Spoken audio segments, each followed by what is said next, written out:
5, 4, 3, 2, 1. Alrighty, welcome back to another episode of NOVAtazz's Automotive Podcast. Am I hearing a double? Or was that Yep, like... already fixed it. Oh, damn. Sorry about that. Well, hey, you caught that night before I did. Anyway, let's try that again. Welcome back to another episode of NOVAtaz's Automotive Podcast, episode 31, season 2. If I'm correct, I think it's episode 31. Hopefully your little YouTube thingy was the only hiccup in the beginning of the video. Always a hiccup. I think so. I think there always has to be a hiccup. Hopefully people can hear me. Hopefully they can hear you. We may or may not be joined for friends. We never know. I don't have anything ever scripted. So, let's see. Who's all here? We got Grimm's Auto Services here.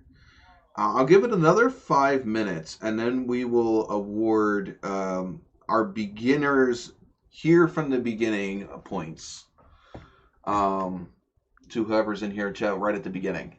So I see Grimm's Auto Service, and of course we got Stuff with Cletus because he's up here. He is also our reigning Stream Boss champ from last week. He kicked off Desiree last week, and so we're here. We're chilling. We're still here. I don't know if our friends Biggie or Chris will join because they're normally ones that join. Chris saw it. Let me ask him if he's joining.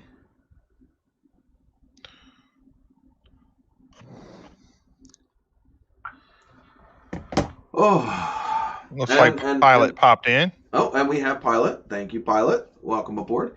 Now we're lucky we're having a live stream today because, and I don't want to jinx this, so I got to find some real wood to knock. And unfortunately, I'm dealing with an all plastic desk. I have that snap-on clock over here. I'll knock on that because technically I'm on call this weekend. So if you remember what happened to the last time that I was on call, we just didn't have a live stream because I got called into work at like 7 o'clock at night, the night of my live stream. So we're lucky. Nobody's called. It's been a very quiet weekend. So fingers crossed. Hopefully it stays that way. Yeah, right? Packers are losing. Well, anytime anybody happens to get their shit packed, you end up losing. So, hey, the Cowboys lost too. I'm not a football fan, so I really don't have anything there to say either way. So, gotcha. I haven't watched football ever. I don't even think I have a sport that I necessarily follow anymore because I used to follow NASCAR, and we all know NASCAR took a nosedive when they decided to choose their freaking, their one night stand fans over their long haul fans, and decided to change the sport to suit the freaking the fly by nighters, and totally fucked everything up. And yeah, now they have nobody. They lost most of their core fan group. And they can't even fill the stands anymore. Probably for the same reason that I don't freaking follow them anymore. I'm looking all the way over here. I gotta stop doing that. Let's see, what can we switch around here so that way I can be looking somewhat over here, considering the camera is there, and most of my screens are over here. So I end up looking over, and see, what really sucks is my StreamYard is all the way to the far right. Like, I'm looking at my StreamYard screen right now, which means I'm not looking at the camera. So let's move this around a little bit. So hopefully I can see the chat and the StreamYard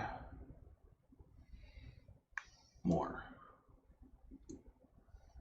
There we go. And I don't need this. Voodoo. There we go. All right, so hopefully I am looking at least a little bit more at the screen. It's a little better. A little better.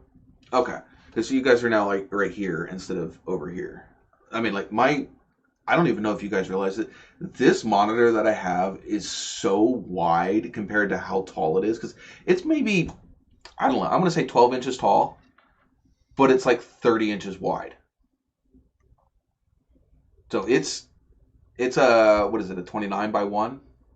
Nice. It's not a 16 by 9. No, it's a 21 by 9. That's what it is. 21 by 9 instead of a 16 by 9. So it's huge. At least as far as, it's not like huge as in like this way. It's just huge as in this way. But anyhow, let's get this chat thing going on here. Or which one am I at? Dashboard. There it is. All right. So loyalty bonus for everybody that's here. Let's Cletus, if you want to run a points rundown real quick, just so that way we can see where everybody's at. That would be exclamation point top. There was a 1995 BMW that sold on Doug DeMure's Cars and Auto that sold for. Okay, and I'm taking it that wasn't your relative's car, because I know that they were running that. I don't follow Doug DeMure or his auction thingy, so I have no clue. All right, let me see. I just want to see where everyone is at, just that way I know if I give you guys points that it'll actually show up.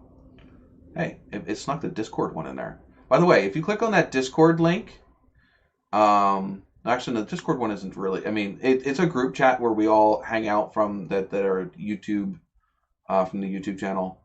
If you want to pop in there and hang out and chit chat, you're more than welcome. I know that Pilot is already part of that.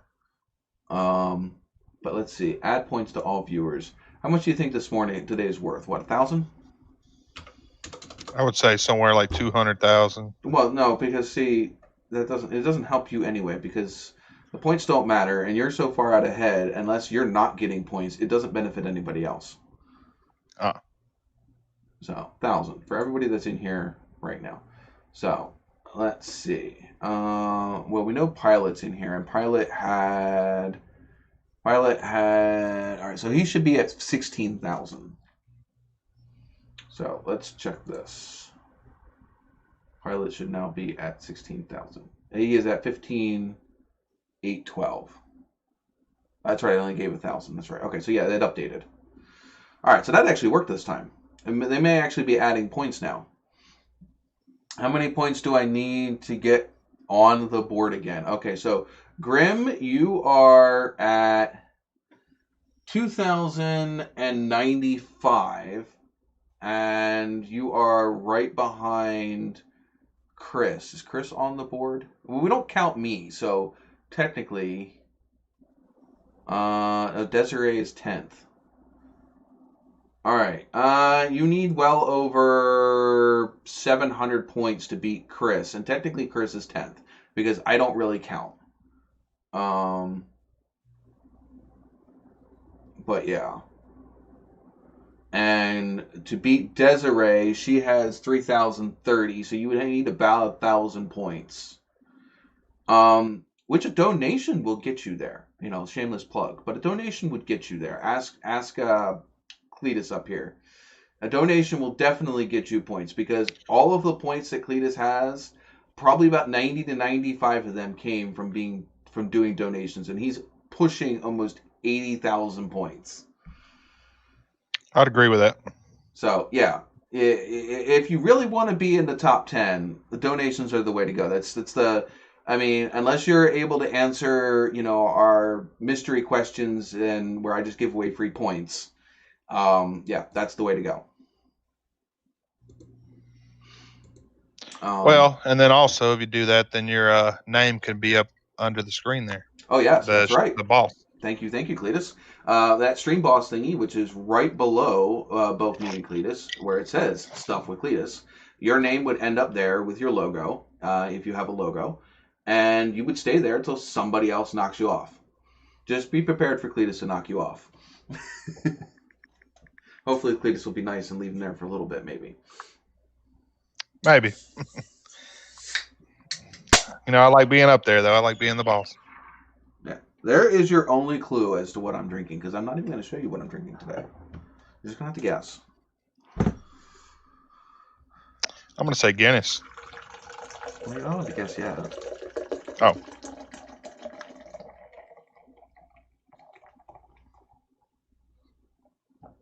Because that's really not fair, because nobody else was ready to guess. How's the weather up there? Dark. Not snowy yet, right? No. Yeah, I would be panicking because the truck is not done. I haven't gone up and even started checked it out or looked at it. I have not been up there yet. We were gonna go up there last weekend, and things happened and didn't end up going. Um, Wait, did I see for me? Oh, it's foamy. What's foam? Um, Your drink? Why you can see that? No, he was. I'm guessing. I don't know. Oh, I didn't see it. um, but anyway, where was I? It just squirreled the crap out of my brain. Yep, you Um, were going to go last weekend, oh, we were gonna go and last weekend. Stuff happened, didn't end up get going. But I do need to get up there and get going. Money is not an excuse at the moment. Um, and get that line pulled off. Because the other thing I have to fix is I have to fix the horn. For some reason, when you hit the horn here, it doesn't work, but the horn does work if you jump it. So there's something in between somewhere. I either got to check the relay or check the wiring. Who knows? Um, yeah. And then if you guys haven't checked out my Instagram, there is a teaser on my Instagram. There is something coming. I am about 98% sure it is coming, but I will not spill the beans what it is, even if I get it before it comes. I'm not going to spill the beans till I hit 2,000 subs, which isn't too far away because it's like 60 subs away. So I think I'm at I think I'm at 1940 or 1941, somewhere right around there. And I have confirmation Chris will be joining us tonight. And I have no idea where Biggie is.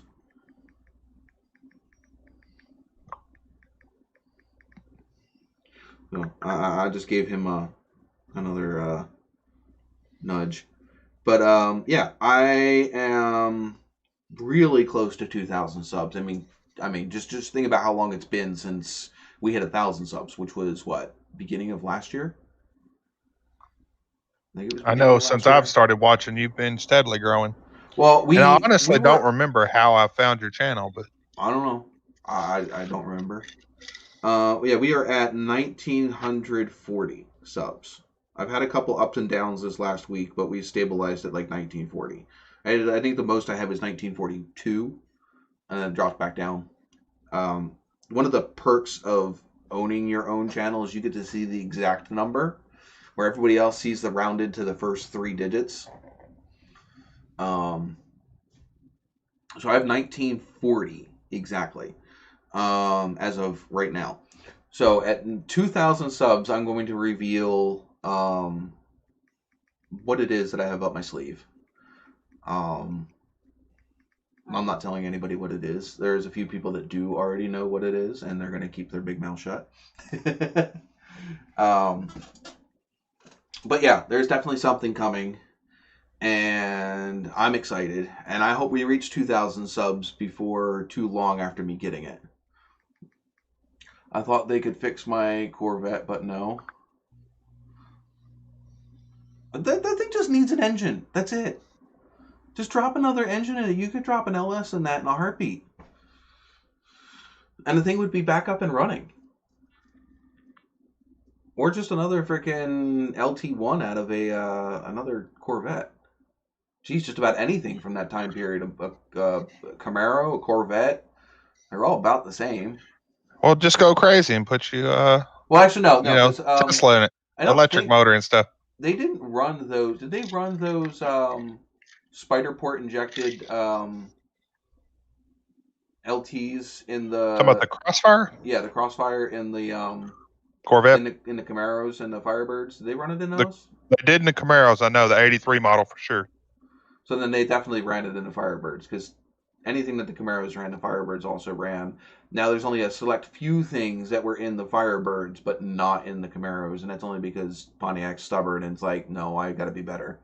Right. And normally Well, I'll it's only tell you, tuning and the some small Crossfire. things. Most people convert that to a carbureted engine. So Well, yeah, because it was horrible. yeah. They went bad so often, and to change them, you had to pull the whole front end of the motor apart. Pull all the accessories off of it, and everything just to get to it. The pictures of the car I just sent you, it's been converted over to a carburetor. Yeah. It was a Crossfire. It is a Crossfire engine. Now, is that an RS or No, it's a Z28. Z28? See, my favorite things were the early '90s IROCs. IROC. Yeah, the They IROC were was my early favorite, 90s. or the Z28. The Z28 wasn't bad either.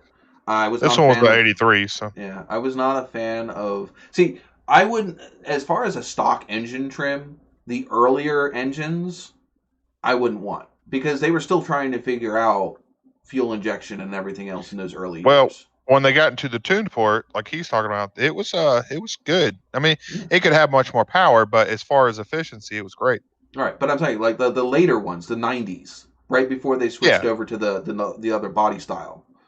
Right, yeah, that was all tuned port. It was the right, same from like but at that 85 point to 93 or something. they were steadily increasing in horsepower Sure. Yep. because they were figuring it out. You know, they were starting to get the handle of how the computer and the fuel injection and all that stuff can work together and make more power with less emissions. But the earlier years, I wouldn't want the stock engines because I guarantee you they were nowhere near as efficient as they could be. Um, I mean, geez, you got a small turbo. I mean, this is second gen 82 when they had the 301 with the turbo in the Firebirds. That engine could have been so much more. I mean, you think about what they're doing with what is it what's the four what is the small LS? LS stuff I'm not good with, but the smaller LS that everybody drops in stuff. 5.0, right? Uh, 305. no, it wouldn't be a 5.0. It was the is it the 5.3? Yeah. Yep. The 5.3. 5.3, You're right. which is a 327, I think. 307. To 3. No, because 5. 5. 5.0. No, I'm lying. Mm-hmm. 5.0 is a 305. 5.305 and a 5.3 should be that's got to be a 327 because a 5.7 Is is a 350. 350. Right. So that would be somewhere in the middle would be a 327 ish. Okay. So that's a 327 that most people drop into their cars. The 400, I mean the 6.0 Or the 6.2. the 6.0 is a 383. Right. The 6.0 is a 400. No, 6.6 is a 400. What's the 4.8? 4.8. 4.8. Well, 4.8. I guess it'd be That would be a smaller than a 360. 305. That would be a 360. Well, it'd be a 2 something with 289 or something like that. No, because you said a 5. 5.0 is a 305. Right. So a 5.8. So 4.8. 5.7 is a 350. 5.8 would be a No, the 4.8. A 4.8. Yeah, that's probably a 289. Because like if you bought, my brother got a 07 Silverado he bought brand new, and his V8's a 4.8. So. Yeah, that's got to be like a 289, somewhere around there. Okay. Well, those are all still standard small block sizes that they've run all the way back since like the 40s and 40s and 50s. Some of the first V8s were only 280, 260 something. But yeah, it's definitely not a 230. It's got to be a 289, somewhere around there, for the 4.8s. Yeah. Grim said, "All right, I'm gonna catch up with chat here. Finally had time to fix my own junk. It spilled out oil everywhere. Man, I hate PT. We used to call them loser cruisers. PT losers. And loser cruisers is what we called them. Yeah, I hate them. Well, and the thing is let's see, what was that chassis off of?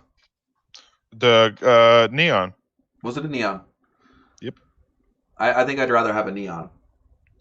Yeah, the later model Neons. Like now the 2004. what was it? Not is it the HHR was the little sedan? Yeah, no, the the HHR was the Chevy one. Yeah, but this SSR was the truck. The HHR was the little like the one that miniature looked like a PT version Cruiser. of the panel wagon. It looks like a PT Cruiser, but a little different. Well, the HHR was supposed to be based off of the old school Suburbans. I'm not talking like the 80s Suburbans. I'm talking like the 50s and 60s Suburbans. Okay. But they shrunk Yeah, it. yeah, They shrunk it, obviously. sure. But it's got its design cues from that generation of Suburban. They were actually pretty good cars. They had Oh, radio problems and yeah. like door lock Well, problems. it was a Cavalier. Yeah, It's what it but was. overall, it was a good Oh car. I mean, yeah. it ran Do good. you It's see how many dependable. of those ones are still on the road? Right. I see more HHRs than I do necessarily PT Cruisers. I still see a few PT Cruisers on the road. PT Losers had them head gasket problems. Yeah. Um. Well, most Corvettes didn't come with anything less than a 5.7. I mean, I know there was some 305 Corvettes, but Hmm. most of them came with the 350 as a base model because I think again, a lot of things in the 80s came with that 5.0. They just loved it. well, The yeah, early 80s. yeah, you either had the 5.0, you had an inline, you either that or you had a V6. Hmm. That's normally what they ran. Because the 70s you had the inline six, and then they went to the V6 in the 80s. Um, but yeah, that's kind of where it went. Oh, do you know what else I see? I see somebody else popped in. We got Classic Ride Societies popped in. Also, straight 8.6 fan. Where? Oh, Straight Grant. 6 fan, sorry. Hey. Um, yeah, Grant was running a giveaway. He had picked up a Flowmaster exhaust that didn't fit his car, and me and Cletus here, we kind of finished it off in his last live stream. We were just like, you know what, like, and I couldn't leave. I mean, he had like 40 points left on it, You and know what we then got and to then you do hit is it. if one of us get it, now we have to raffle it off on your channel. Well, I could raffle it off on my channel, but I don't feel like dealing with shipping. Um, Besides, at that point, I basically got it for. Well, no, I did sink quite a bit of money into that over the several live streams. Um, Well, but not more than what it would cost to oh buy it. no, maybe I'll give it away on mine for 2,000 subs. Now, There you I, go. I would feel really, really cheesy to do that. Now, most likely, probably if I win it, I would probably turn it around and have him pull out the next vote because I didn't donate to his channel to enter to win that because I don't think don't it's not a I guarantee you it's not a 44. I think it's Grant will have to let me know exactly what it is, but I only run 44s or 10s. Flowmaster Super 44s or 10s on my cars. Well, it would go great on the pictures of the car I showed you earlier. Yeah, I wouldn't, probably would, but you're only going to run one, or are you going to run two? It's probably just the one. Oh, Keep it simple. no, it's even more simple if you freaking run double because you don't have to It's a worry about 50. It's a anything, 50 series. huh? It's a 50 series. He says. Yeah, no, I run 10. I run the Super 44s, or I run a 10. The 50 series is too quiet, which it works good. It would have worked good on his Fairmont because that Hmm. thing doesn't need to be nasty loud. It's only got a 280. It's got the 289 in it, I think, right? It's got the little Ford. Yeah, a little forward one for Yeah, little sure. Ford. I think it's a 289. Um, but yeah, so that car doesn't need to be super nasty down. My Nova, I ran Thrush turbos on it for. Well, when I bought it, it had a glass pack. 302. He says 302 Okay. in his Yeah. Ford. It makes sense. All right. So, but I ran it had a glass pack when I bought it. I swapped out the glass pack for a Thrush turbo, and then when I did the V8 swap, I threw two Thrush turbos on it, and then I didn't like this. I didn't like it was a mild sound. It wasn't really raspy, and it wasn't. It was it was loud at idle and also loud when you got on it, but it wasn't like really like throaty loud. Whereas like the Flowmasters, they're really choppy loud at idle, and once you get on it, and you're at like a constant speed, they kind of mellow out. They have a little bit of a drone, but not a lot. The Thrush turbos had a lot more drone to them, and being the fact that I have no sound deadening material in that car whatsoever, it is strictly floorboards, carpet. There is nothing underneath that carpet. In fact, actually, right now there's nothing in the floorboards at all. But yeah, but yeah, so it was loud. I had to have the stereo system that I had on that I explained to you guys last time. I had to have that stereo like that because that was the only way you were listening to music in that car.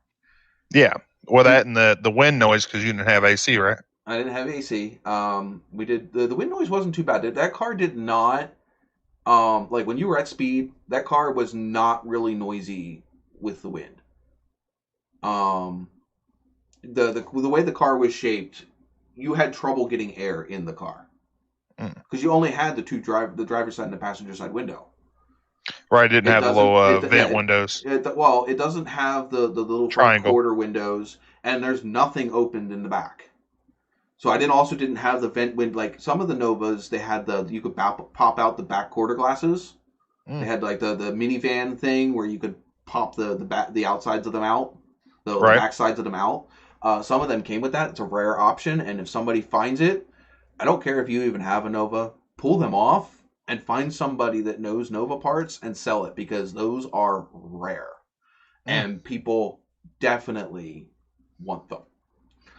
Um, so those rear pop out quarter windows are definitely a highly sought after option when that, and the funny thing is that and hatchbacks, if you can find a hatchback Nova, those are also something that people are sought after, Mm. as far as the actual like the body styles and stuff.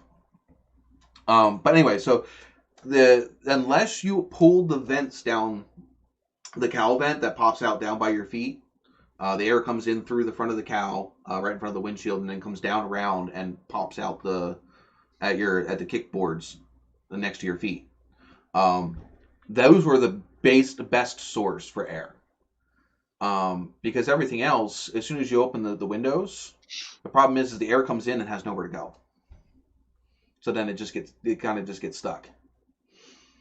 And so you don't really end up with a lot of air in the car. Um, Yeah, exactly. That's what I thought. Straight Six Fan just said he went for the 50 series, so it wasn't too loud. Which, yes, for his car would have been perfect.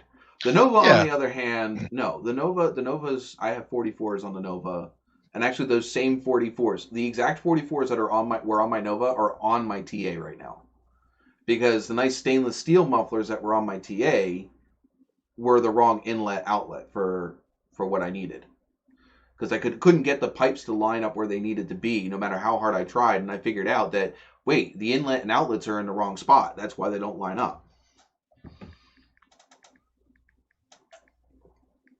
Um, but anyway, the Nova was supposed to be loud and in your face and obnoxious, and that's what I was going for. I wasn't going for just nice, mild mannered street car. I wanted it to be loud.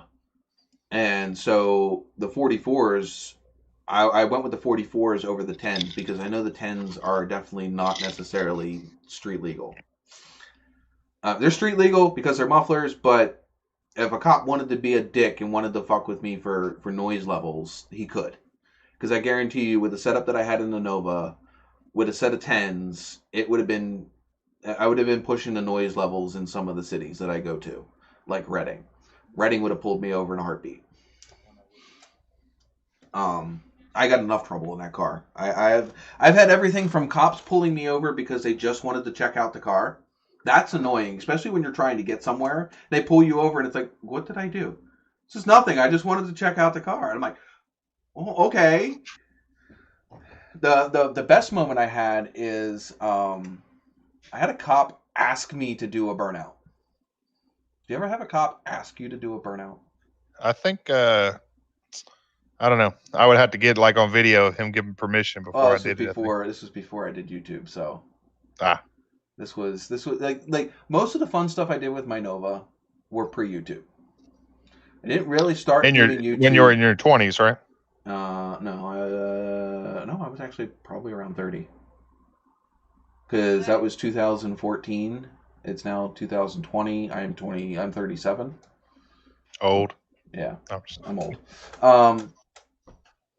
But yeah. So like most of the fun I had in my Nova was basically sidelined by the time I started my channel because um, early 2013 I had a driver's side tire let go. It gatored If you guys have that term, basically Yep. it was an old school Tread came BF off. Goodrich radial TA, and it was old. And I had the car at that point. The front end was lowered pretty bad. It was basically on the ground, and those tires were a 305. Yeah, they were big. I think they were a 305 65 R15. They were big. They were pretty wide.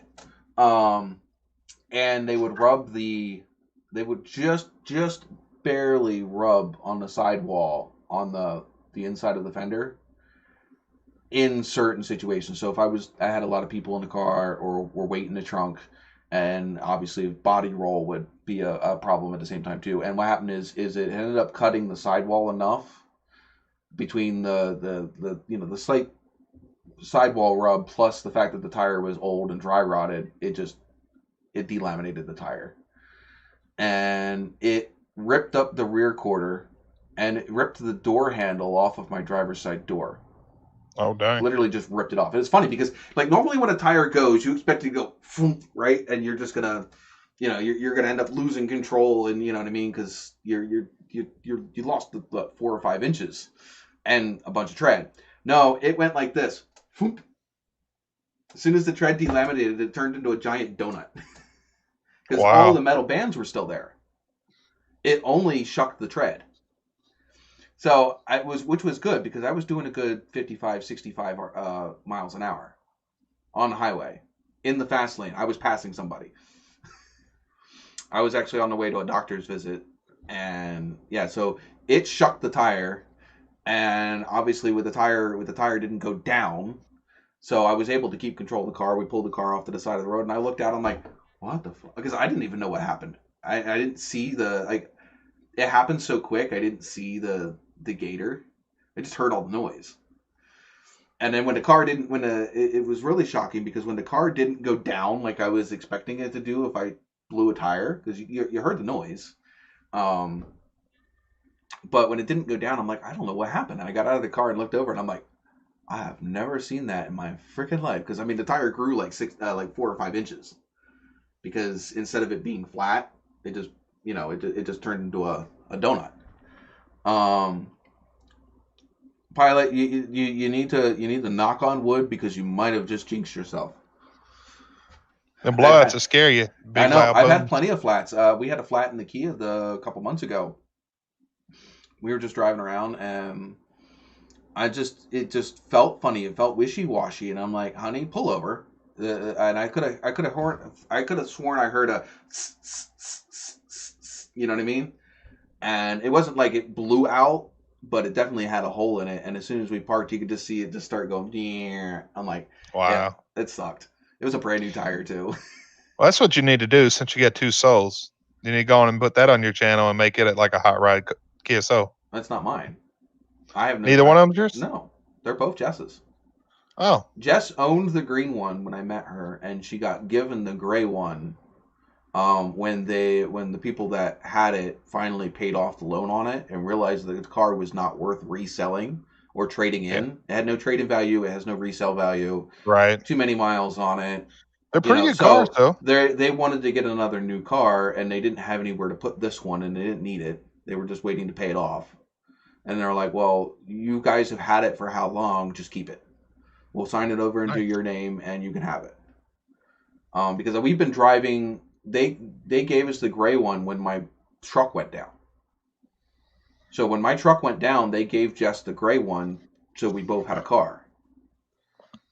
And then obviously the truck has not been back on the road since, but that gray car has since been paid off. In fact, actually both of them are now paid off. And so they just gave it to her. They have no need for it. They don't want it. Yeah.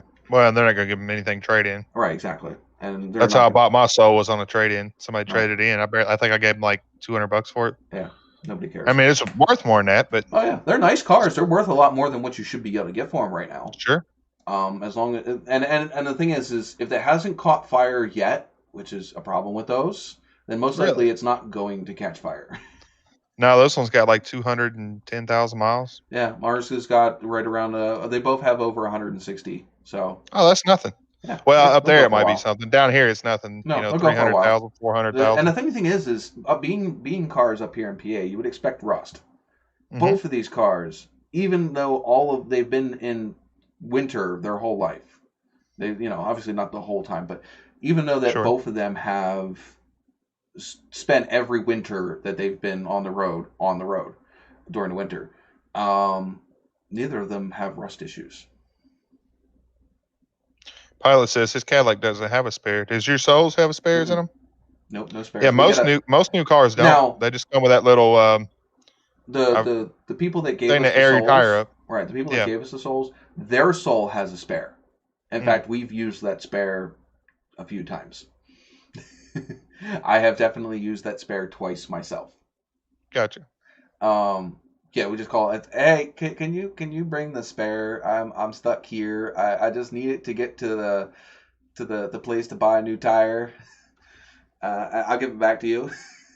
Because yeah, Yeah. not only we get a caravan, we get an air pump and a Mm, can of fix a flat. yep. And that's not for blowouts, of course. That's just No, for no, that's if your only if you tire is have a low. small air leak. Which if you have a blowout, you're just screwed. You're just stuck on the side of the road, which Yep. is, in my opinion, completely stupid. But then again, almost the whole time that I've owned the Nova, the spare has sat in my apartment and not in the car. Because where the spare went is where the stereo speakers went. So I almost never kept the spare in the car because it take up too much room in the trunk, and I always had my tools and other things in there. And most likely, if I had a flat, I would just leave the car wherever it was at and have one of my buddies pick me up and throw the broken tire in the back of the truck and go get it fixed. Um, but yeah, yeah, you're gonna get a much better ride out of a not run flat, but you're also running the same risk of going down on the rim. That's the one cool benefit about the run flats. Well, the rim fronts aren't. Truthfully, they're not that great anyway. I mean, they're They good, will but they're get not. you. They will get you off the highway. Sure. I mean that in itself to me is worth it.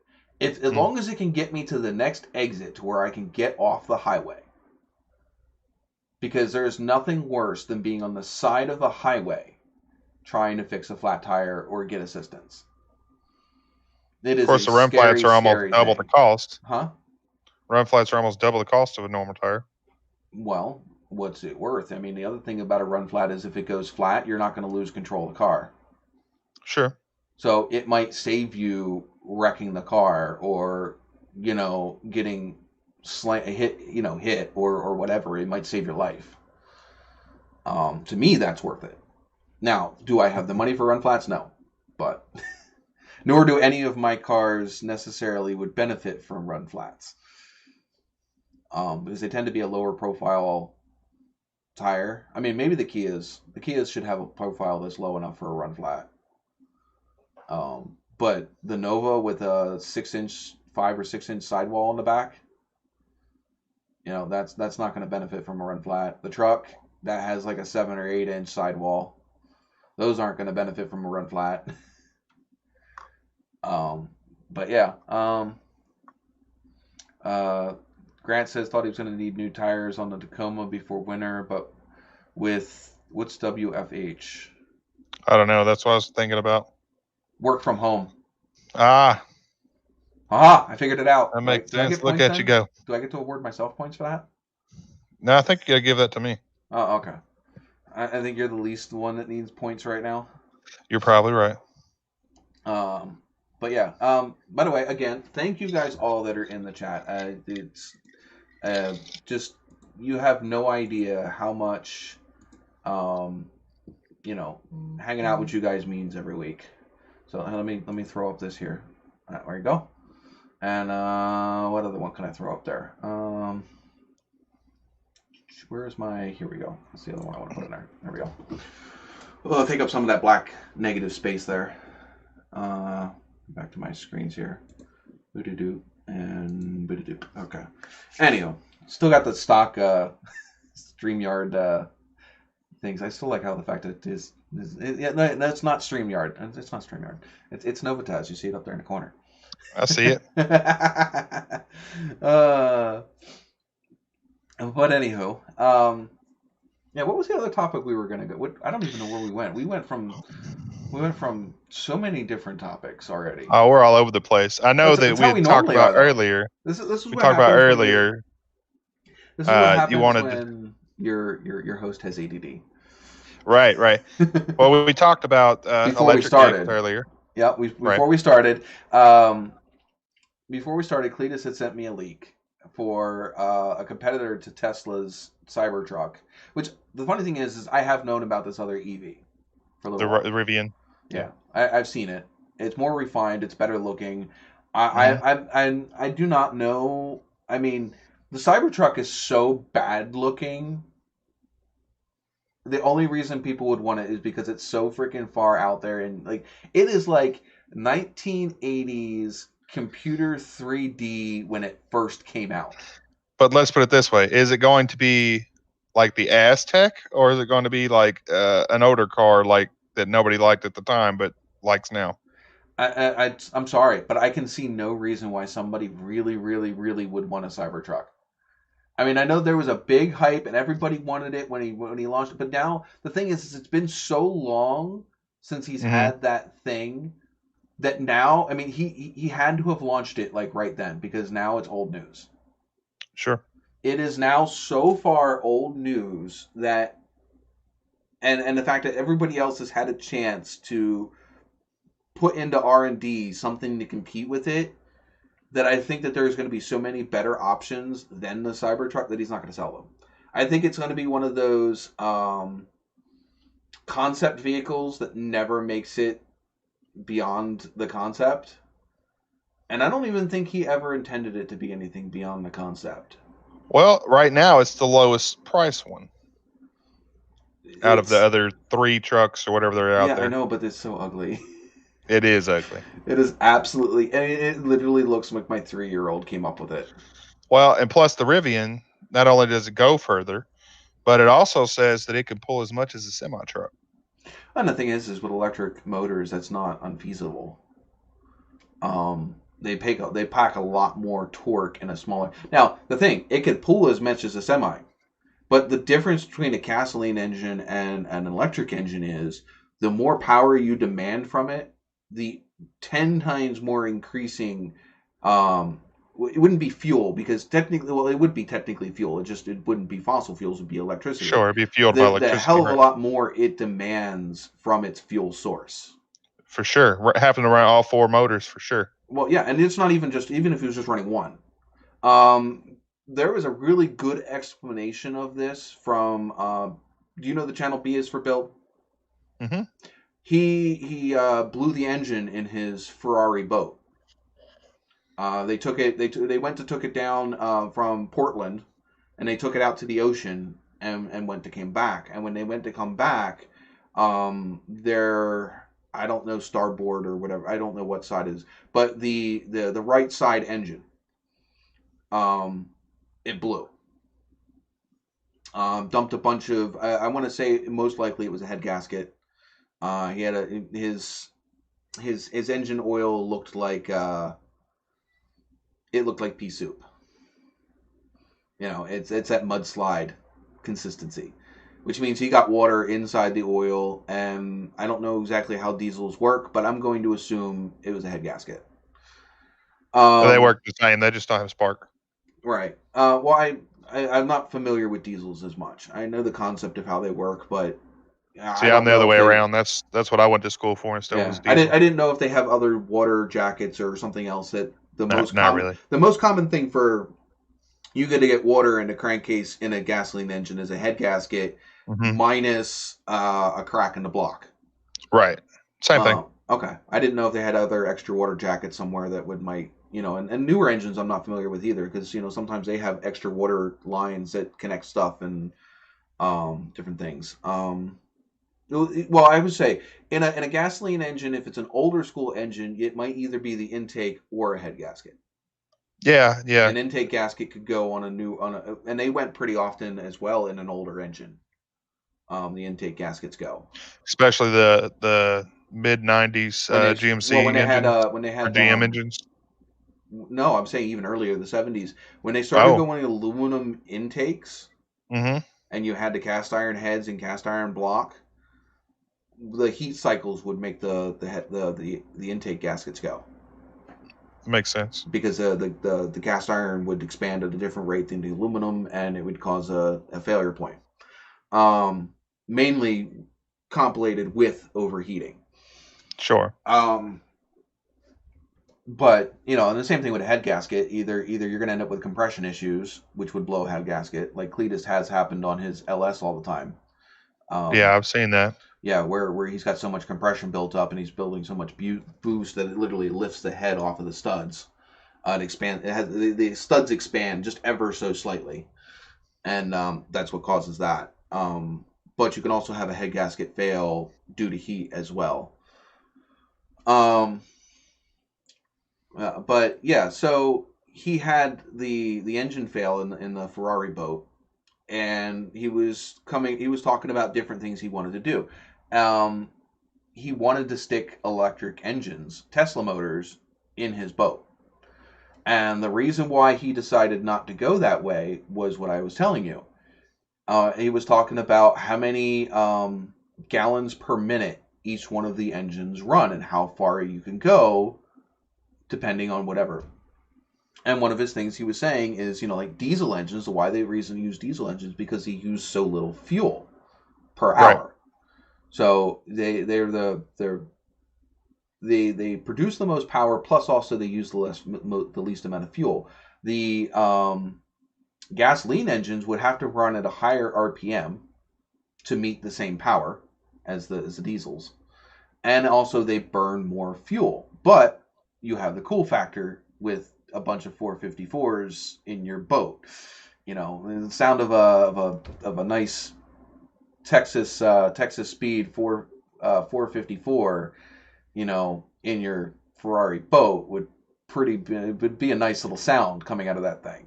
But the diesels are, as far as I'm concerned, the diesels are a no-brainer when it comes to that, because they make so much power, they use so little fuel, they run so much more efficiently.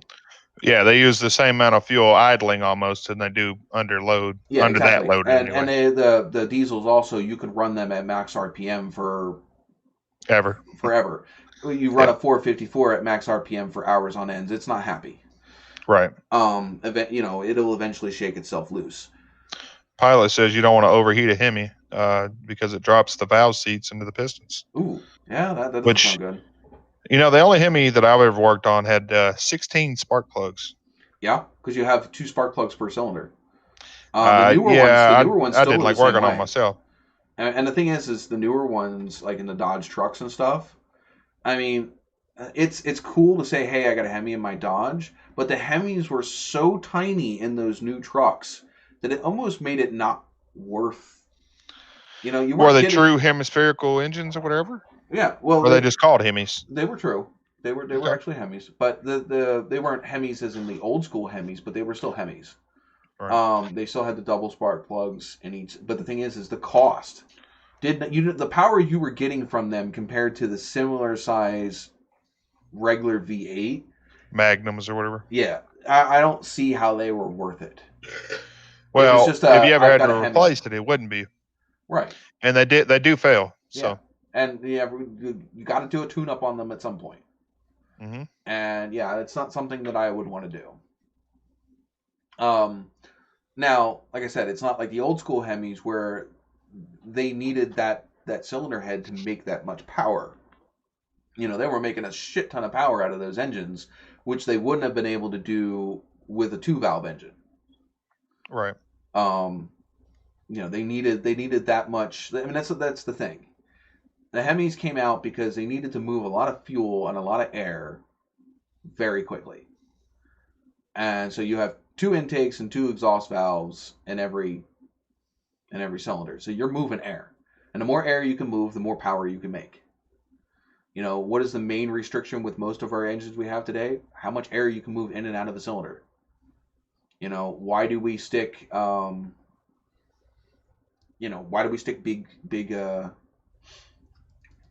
It's just that's why we changed the heads and everything so we can get the biggest intake and exhaust valves in the chamber.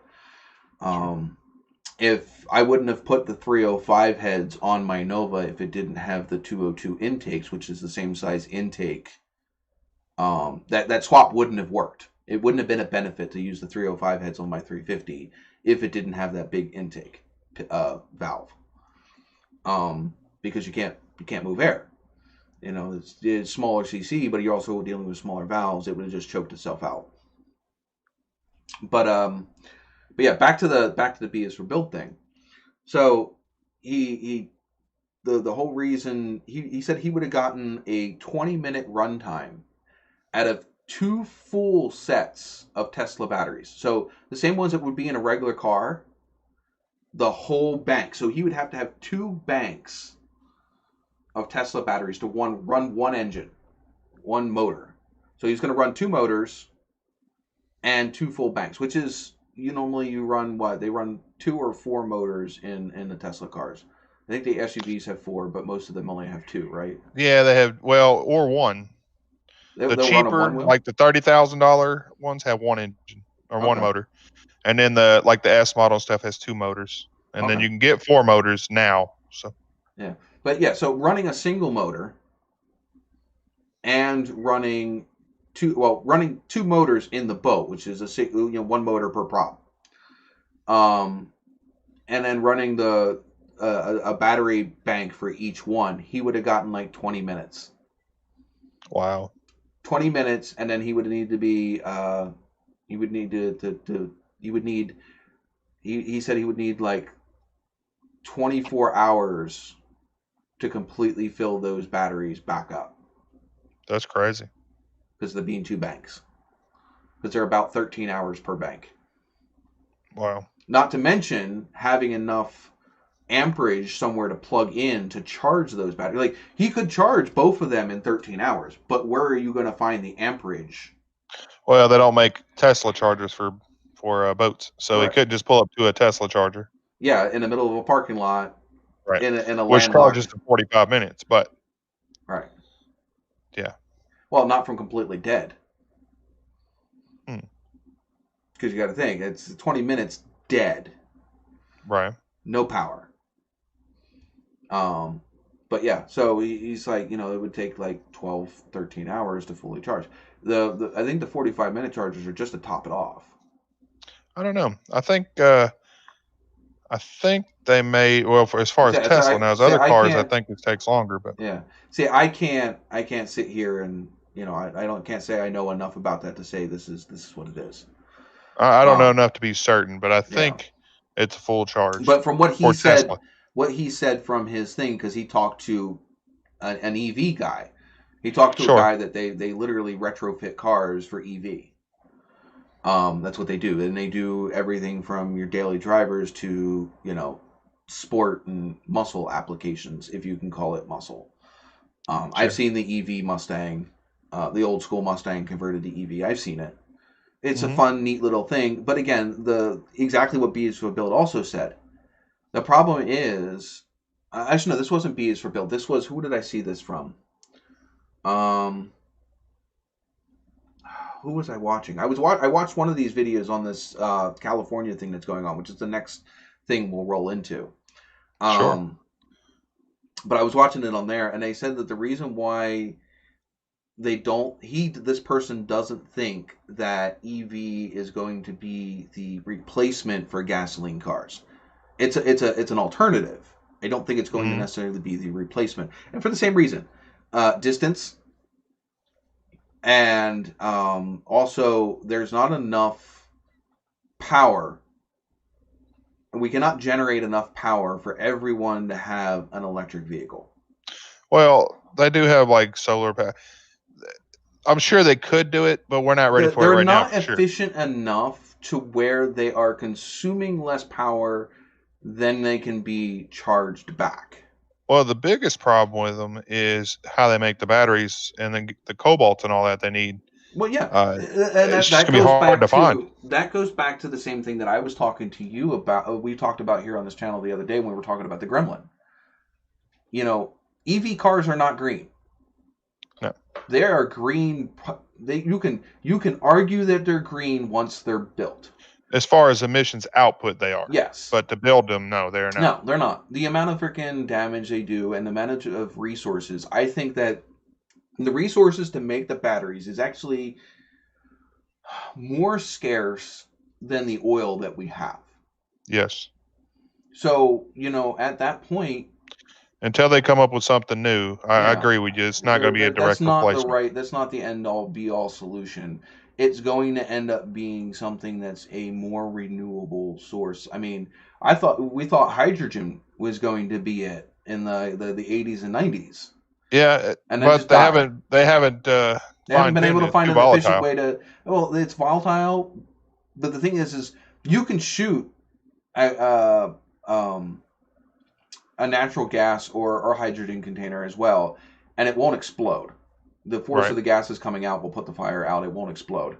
So they're not that. That's not the vital part. The problem is they haven't found an efficient way of renewing the fuel, like the hydrogen fuel. I mean, we haven't found an efficient way to make hydrogen, right?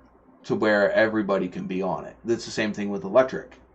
We don't have an efficient way to reproduce. I mean, electric. Everybody thinks that it's a source of fuel that won't run out, but it will. You can only produce so much electricity so fast. Even with solar panels and all of that, and solar panels take resources too. They do. And they only charge so efficient. You look at Demolition Ranch. He has the Demolition Ranch and the Off the Ranch channel, and I think he has a third one as well. He put solar panels on his little bunker house that he has.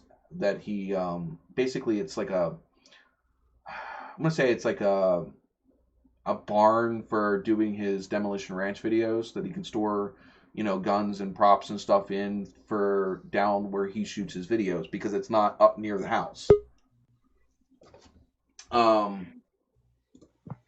Hello.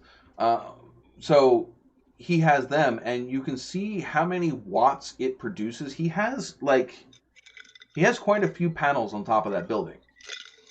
And the thing is, if he runs one or two air conditioners, he will be using more power than he's making. I mean, granted, you have battery banks. You have, it charges the battery banks, you run off the battery banks. But the problem is, you run an air conditioner or two, which isn't, it's a lot of power, but it's not a lot of power. You know what I mean? And you're already depleting what you have, so you can't run them all day. You know what I mean? Solar panels are nice. They're nice.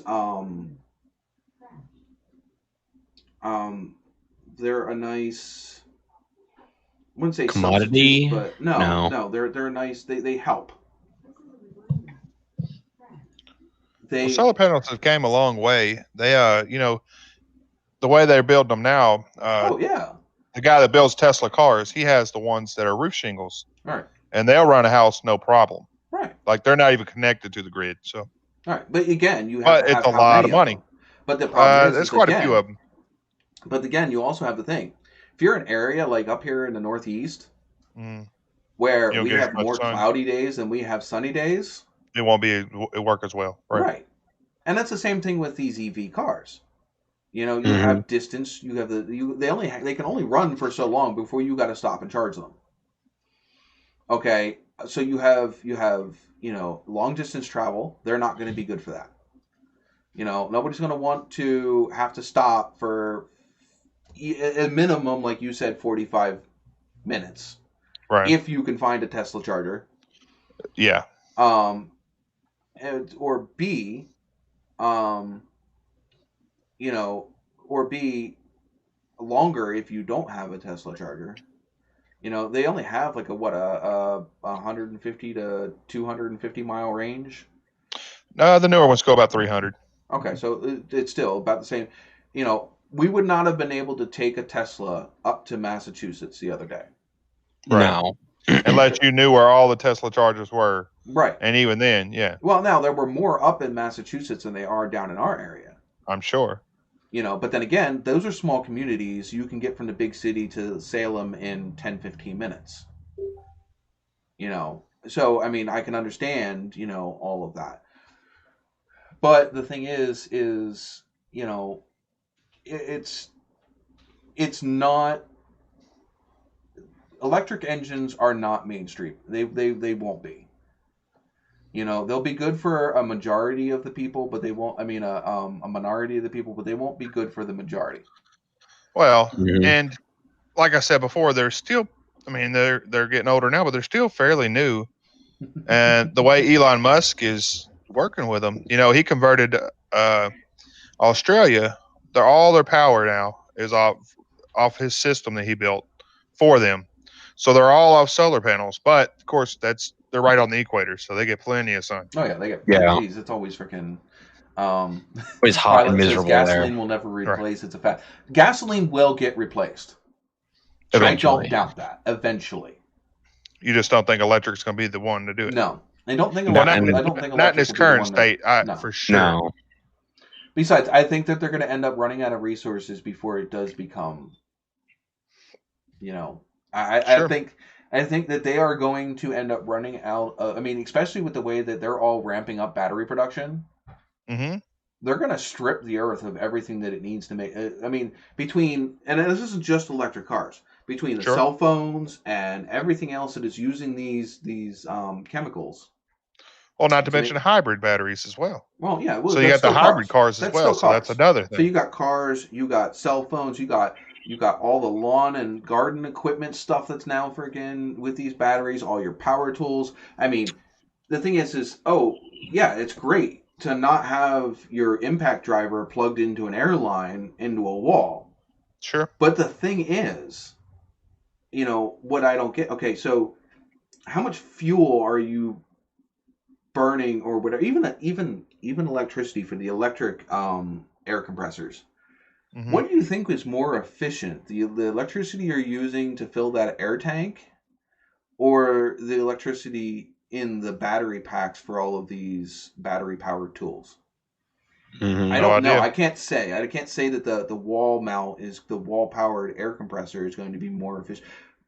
But I want to feel like it is, because it only runs maybe a minute or two, and then if you're not using it constantly, and even if you are using it for like an air grinder or something like that, it's on for as long as you're using it, and that motor isn't spinning super fast to fill that tank. Nah. I want to say it's not using a crap ton of electricity to run. But to charge those battery packs, especially a shop full of them, I don't know. I mean, yeah, it's more convenient. Oh yeah, for sure. But I don't know if it's more green. Especially with the fact that, okay, you have one motor powering a whole shop. So the electronics to make one motor versus how many batteries you would have in a shop of, let's say, 4 or 5 techs. Well, each tech's going to have 3 to 4 batteries of their own. At least. Yeah. So, yeah. If not more than that. Depending, and it also depends on whether or not the mechanic is able to buy all in one brand. Right. If your impact driver is different than your whatever, if you don't have all the same system, then you might have several different batteries because you might have bought them at different times. Because I can't say that the first battery powered tools that I buy are necessarily going to be the brand that I stick with, because it's a matter of affordability. When you first start out, the level of tool that you're able to buy versus, as you get going.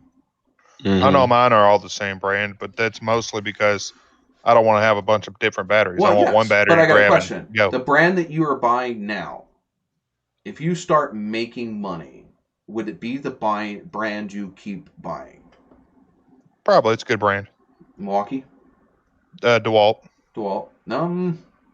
It's a good brand. It used to be a good brand. It's good for me. Yeah, the batteries are not crazy expensive. No. They charge great. I would say DeWalt's are not a professional grade tool. Sure. If I was doing mechanic work every day, that's what I said. I don't think it would. When it gets to a point, if what you're doing now versus if you got big, sure. If you were having to work on a lot more, you have to depend on that tool a lot more. I don't think it'd be it's the same thing I was saying. Is the tool that I buy starting out probably not going to be the tool that I have when my tools start making me money more than what I'm spending on them. Well, for me, I would definitely, if I had to shop, I would be definitely using air tools. The battery tools are more for when I'm going to the junkyard or I'm going. Well, the thing is I used to think that way too, but most shops, air tools are no longer the main tool. Mm-hmm. Most shops are now all running on electric tools. Because the electric tools, the thing is hands down, whether it's efficient or not, an electric impact driver is actually stronger than an air impact. Well, it's definitely quicker. They have a lot more torque. They have a lot more punch. I've had several air impacts, and my girl's brother came over the other day. I was using an air impact trying to get something off, and I had that thing cranked all the way up, highest setting. And it wasn't a little tiny pancake compressor powering it either. It was a full, what are they, 200 some gallon air compressor? No, Damn. Yeah, like big one, like I don't know. Yeah, shop size. Big boy, shop size. You can see it in the back of some of my videos. You'll see it sitting in the corner. Maybe not 200. I think it's maybe like 100 and something, somewhere around there. 80 to 100 gallon, big one. And the decent sized air compressor. It can run an air grinder flat out. It can run a paint gun. Yeah, it couldn't get this nut off. No matter what what I tried. It would just and that would be it. He came over, put that sucker on there, zipped it off in about half a second. Wow. There's just so much more torque. I guess. But you got to also think about it not to mention you can fit them in places better, and this is just there's definitely pluses to it. Right. Well, this is also just a wheel. So no, I would say no, because an air impact driver, an air impact is smaller than its electric counterpart. My half-inch electric driver is almost half the size of my half-inch air impact. I've no. They're a lot smaller than they used to be, and the battery is it's small. Yeah. You sure it's a half-inch and not a 3/4 inch? Oh no, I got 3/4 inch as well. I'm saying the half-inch, my big boy, is smaller than my half-inch air impact. Yeah, most of the ones I've always seen that the electric driver is bigger than the impact. They're much better now. We have a Craftsman impact, and it's bigger. It's smaller than the other one. Die grinders usually, yes, they do. They definitely do flow a lot of air. Yes. But anyway, so most of the shops are now using electric or battery operated tools. Right. Yeah. It does make sense. You don't have the freaking even from an OSHA standpoint, you don't have the hoses lying all over the place and things like that. It's a lot cleaner. You don't have to worry about air leaking out and replacing air lines and. So yeah, on that fact, I do understand. Sure. There definitely. I'm jelly. I wish I had a freaking decent air impact gun. It would save my freaking butt. But I also wish I had a lift. Yeah, me too. And if I had to choose what I want to buy first, it's a lift. I don't even give a shit if it's only a lift that gets the tires off the ground. It doesn't lift the car. One of them little scissor lifts that slide underneath. What are they? Those little Ben Pack Goon Squad uses them all the time. The little Ben Pack portable ones. You just slide them underneath and you hook them up to the air and up it goes. I think they're hydraulic, not air. But right. But yeah, those little. I think they're air over hydraulic, aren't they? I have no idea. Okay. I'm not going to sit here and pretend that I do. I don't. But anyway, so if I were to, if that's just the fact of not having to go around and jack each corner of the car up independently to get it up on jack stands would be a game changer. Just that alone. Even if I just to slide one under one side, lift that side up just high enough to get the wheels off the ground and zip them off real quick, or to do brakes or whatever, would just be. I don't even. I mean, of course, a 2-post or a 4-post lift would be just bonkers. Well, sure. The only one I think I wouldn't want is one of the single posts, the center posts. Yeah, because you can't really do a whole lot with those. A little scary. Well, no, I've used them. They're just fine. But the problem is, if you have to do anything underneath, the only thing that they're really, really good for is pulling wheels and tires. Because the center of the lift is underneath where everything is at. Because it's the piston is right in the middle underneath of the car, and then you have your 4 legs that come out to the corners. Right? Well, the legs and the center post are right underneath the center of the car. Right. So you got to do transmission work, you got to do drive shaft work, exhaust work, anything like that. Forget it. That lift is useless. Those lifts are great and quick for the guys that are just doing like oil changes and wheels and tires, because they're quick. You literally, there's a lot less. Wouldn't say there's less setup than a 2-post, but it takes up less space. For sure. Because, you only have the center post that drops down into the floor. And so you just drive in, pull the post out, lift it up, do your wheels and tires, your oil change, back down, push the post in, and out you go. There's a lot less space that it takes up compared to a 2-post lift, which would be the next most beneficial. And then you got the 4-post drive-on lifts where it's you literally drive up on the whole rack. Those are great. And then you can lift each wheel up on the little jacks that are provided each one. Well, they normally have they don't normally have an each wheel. They either have a front and a back. They don't normally have. They normally you drive up on and the whole lift comes up. A lot of alignment machines are like this. Right. So you drive up, and then normally they'll have 2 lift points, one in the front and one in the back, that slide back and forth for your width, and then it'll normally pick the car up on the cross members. And so, but it don't pick it up far. It only pick it up enough to get the tires off of the ramps. But those, you still have to deal with all of that ramps and everything else. They're, again, they have their uses. They're good for oil changes. They're good for alignments. Changing wheels and tires. Miss Formula has popped in. Oh, hi, Miss Forming. Which I'm going to guess that Chris is not far behind her. Usually a safe bet. Yep. So, yeah, I mean, if I had to choose, my favorite lift would just be a 2-post. The problem with the 2-posts is 9 out of 10 times they have the bar that runs from one post to the other. So if you have a tall vehicle, there's only so high you can go. It's not limited to your ceiling. It's limited to the top of the lift. Versus a 4-post lift or a ramp lift, you can go as high as the lift and the ceiling will let you go, because you don't have to worry so much about how tall the vehicle is from, the frame up.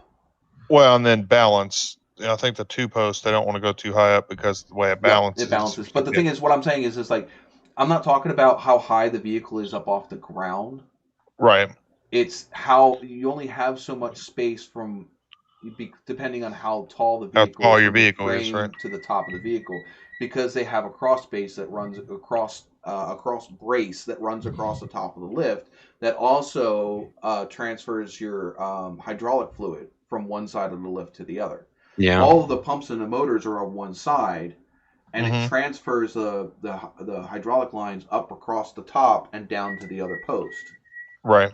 So you can only go so high before the top of your vehicle reaches that right bridge across the top. Whereas if you have a ramp lift or whatever, you can go the full height of the lift.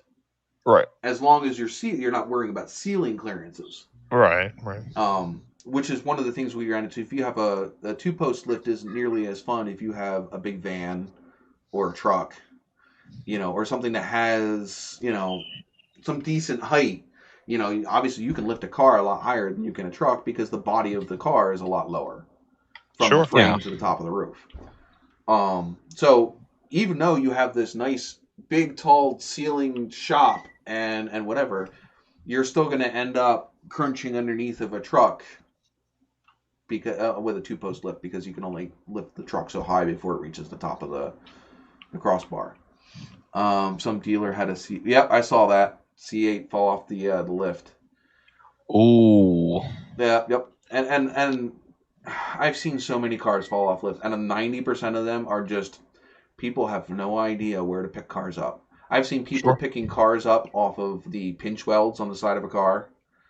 Yep. Jesus. Bad, especially bad. If you my TA. Somebody lifted the TA up at one point off of the rocker. To change a tire or something. Something you can see it, and I'm gonna have to fix that at some point because it's buckled. Man, they literally buckled the whatever. Got to cut it out, weld a new one in. No, I probably won't. I'll probably pull it. Yeah. It's not torn. Not that bad then. No, okay. it's just dented. I'll probably pull it out the best I can and then Bondo the rest of it because unless the rocker goes bad, there's no point in cutting it out. Sure. But yeah, so I mean, it is what it is. But yeah, a lot of people don't know where to lift a vehicle. They lift it in all the wrong spots. I can't tell you how many people think that the pinch weld is where you lift it. The only time you lift a vehicle on a pinch weld is if you have a pinch weld jack. Yeah, which I think that's what confused so many people, thinking that's a good place to lift it. No, and even that, it's not meant to be lifted for long or very high. You're only supposed to lift with a scissor jack with a pinch weld end. You're only supposed to lift it high enough to be able to slide the tire off. Right. You're not supposed to jack the thing high enough that you can get underneath of it and do work. That's not what they're for.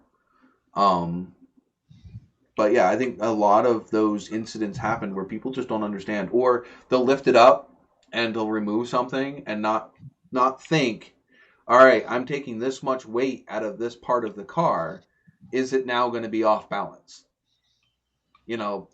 Especially on the 2-post. Yeah, like Amelia Earhart doing the lift, pulling the engine out of her C8. Now, she didn't have an issue with it because she they thought ahead of time. And where they put the jack stands and all of that stuff. But, yeah, can you imagine how much weight, a lot of the times pulling a motor out of the front of a vehicle.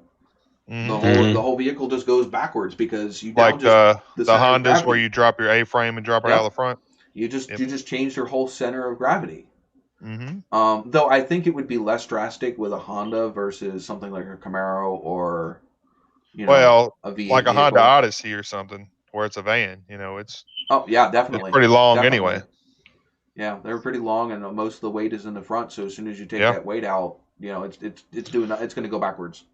Well, on my channel, I dropped the engine and transmission out of one, and it set up. It looked like a what do you call them? Gassers, or just.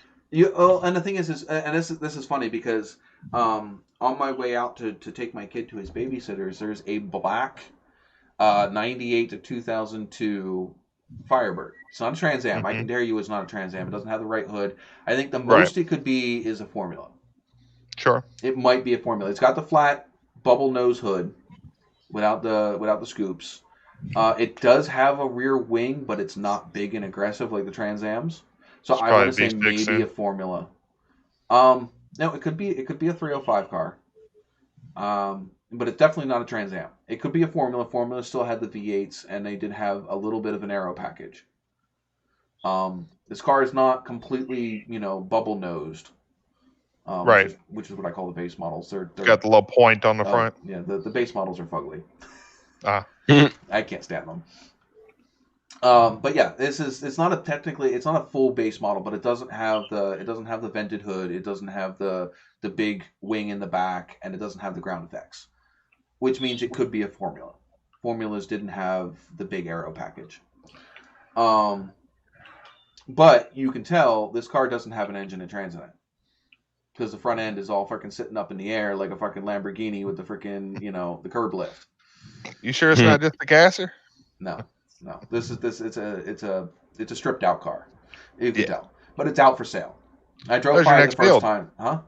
There's your next No. build. No. I mean, granted, it is a black Firebird, but no. If I had the money to turn it into a drag car, definitely. Because A, it's already does not have, I don't have to deal with the stock engine and trans. Right. If you're building a drag car, you don't want the stock engine and trans anyway. Right. So that's already done. It's a base model, so I don't have to worry about destroying a Trans Am to go racing. Right. I can make it look like a Trans Am pretty easy. Fiberglass whole front end, boom, done. I would probably, like I said, you probably, if you were turning that into a track car, you would probably put a tubular front end on the front with a fiberglass front body kit. The rear hatch, you would probably go with a lighter version of that, which then you'll have your big wing. You know, I can make it look like a Trans Am pretty easy as a race car without having to cut up an actual Trans Am.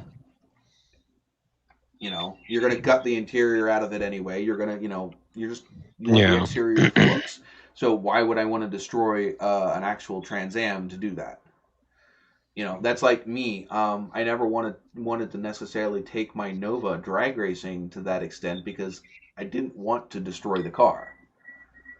You know, but that empty shell that's sitting over there, when I'm done with it, if I were to drop that onto a frame, an actual solid frame, not a unibody frame, and just use the body as a body, yeah, sure. I'd take that thing drag racing in a heartbeat. I mean, that was kind of what I was thinking of doing, was literally cutting the floor out of it and making it into a tube, a roll caged, drag car.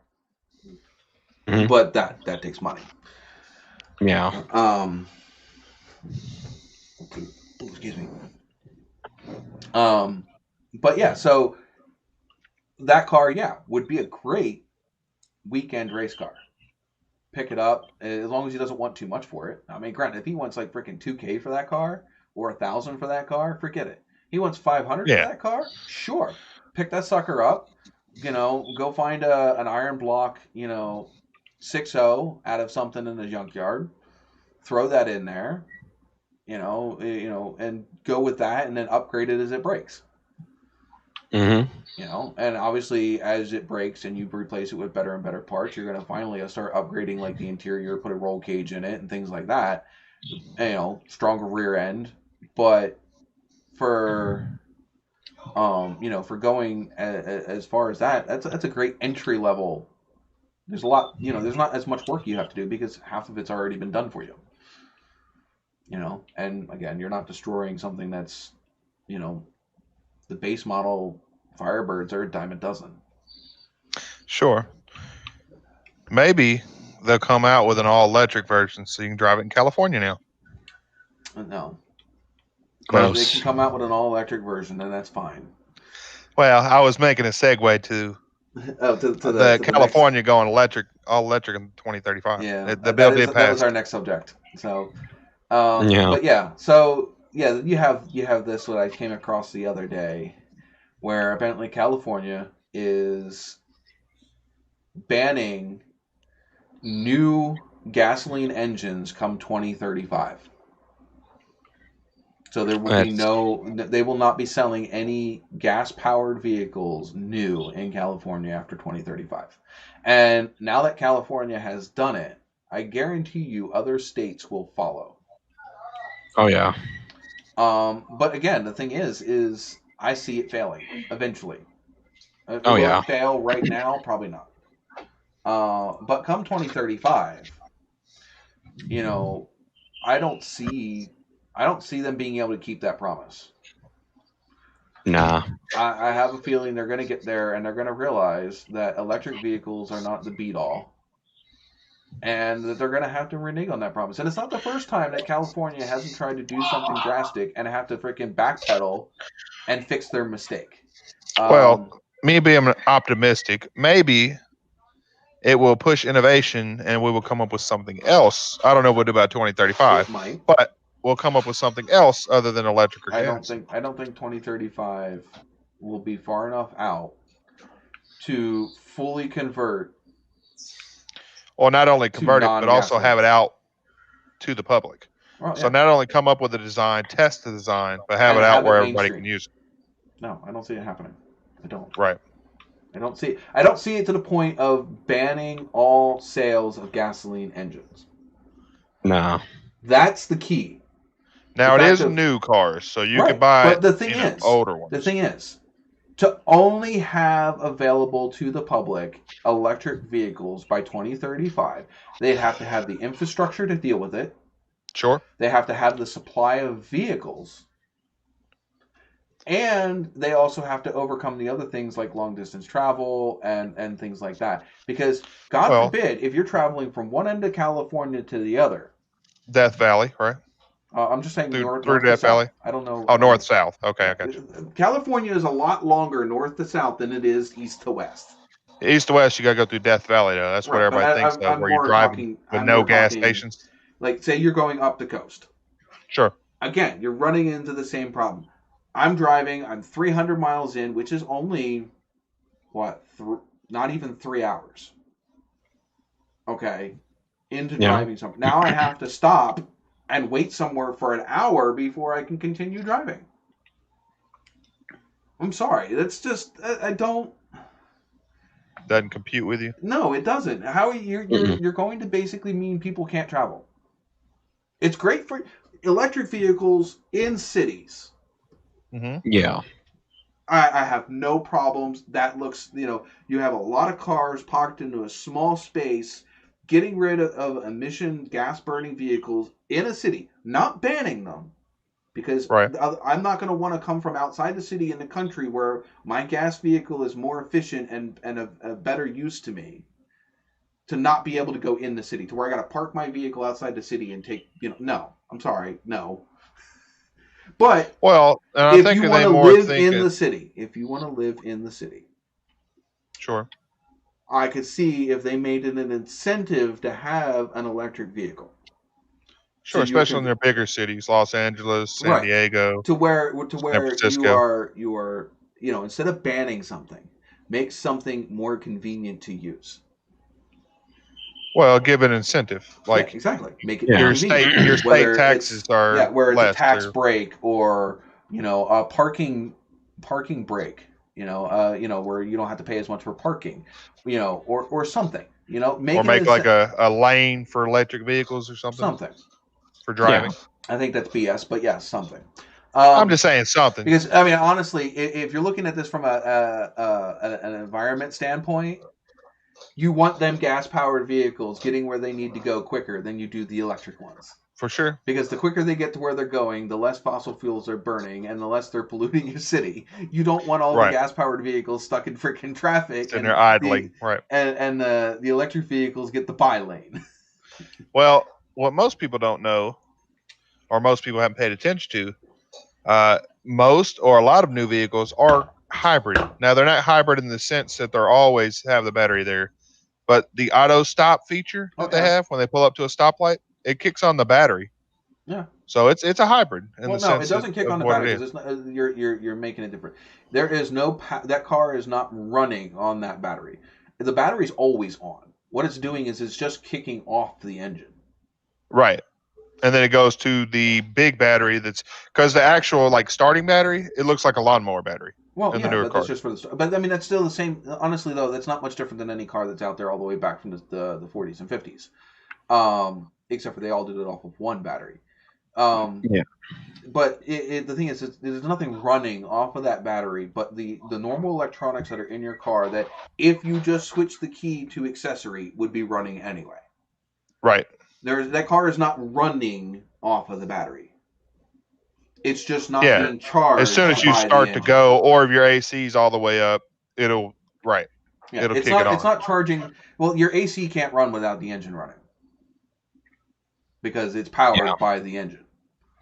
Well, that's what I'm saying. And the newer cars, it's actually powered. They have a battery motor running. I guess so, because the AC. Like my mom has a new Malibu. As long as the AC is not all the way up, you can sit there at a stoplight and the AC is blowing cold for as long as you're sitting there. I can shut my car off and the AC will still blow cold for a little while.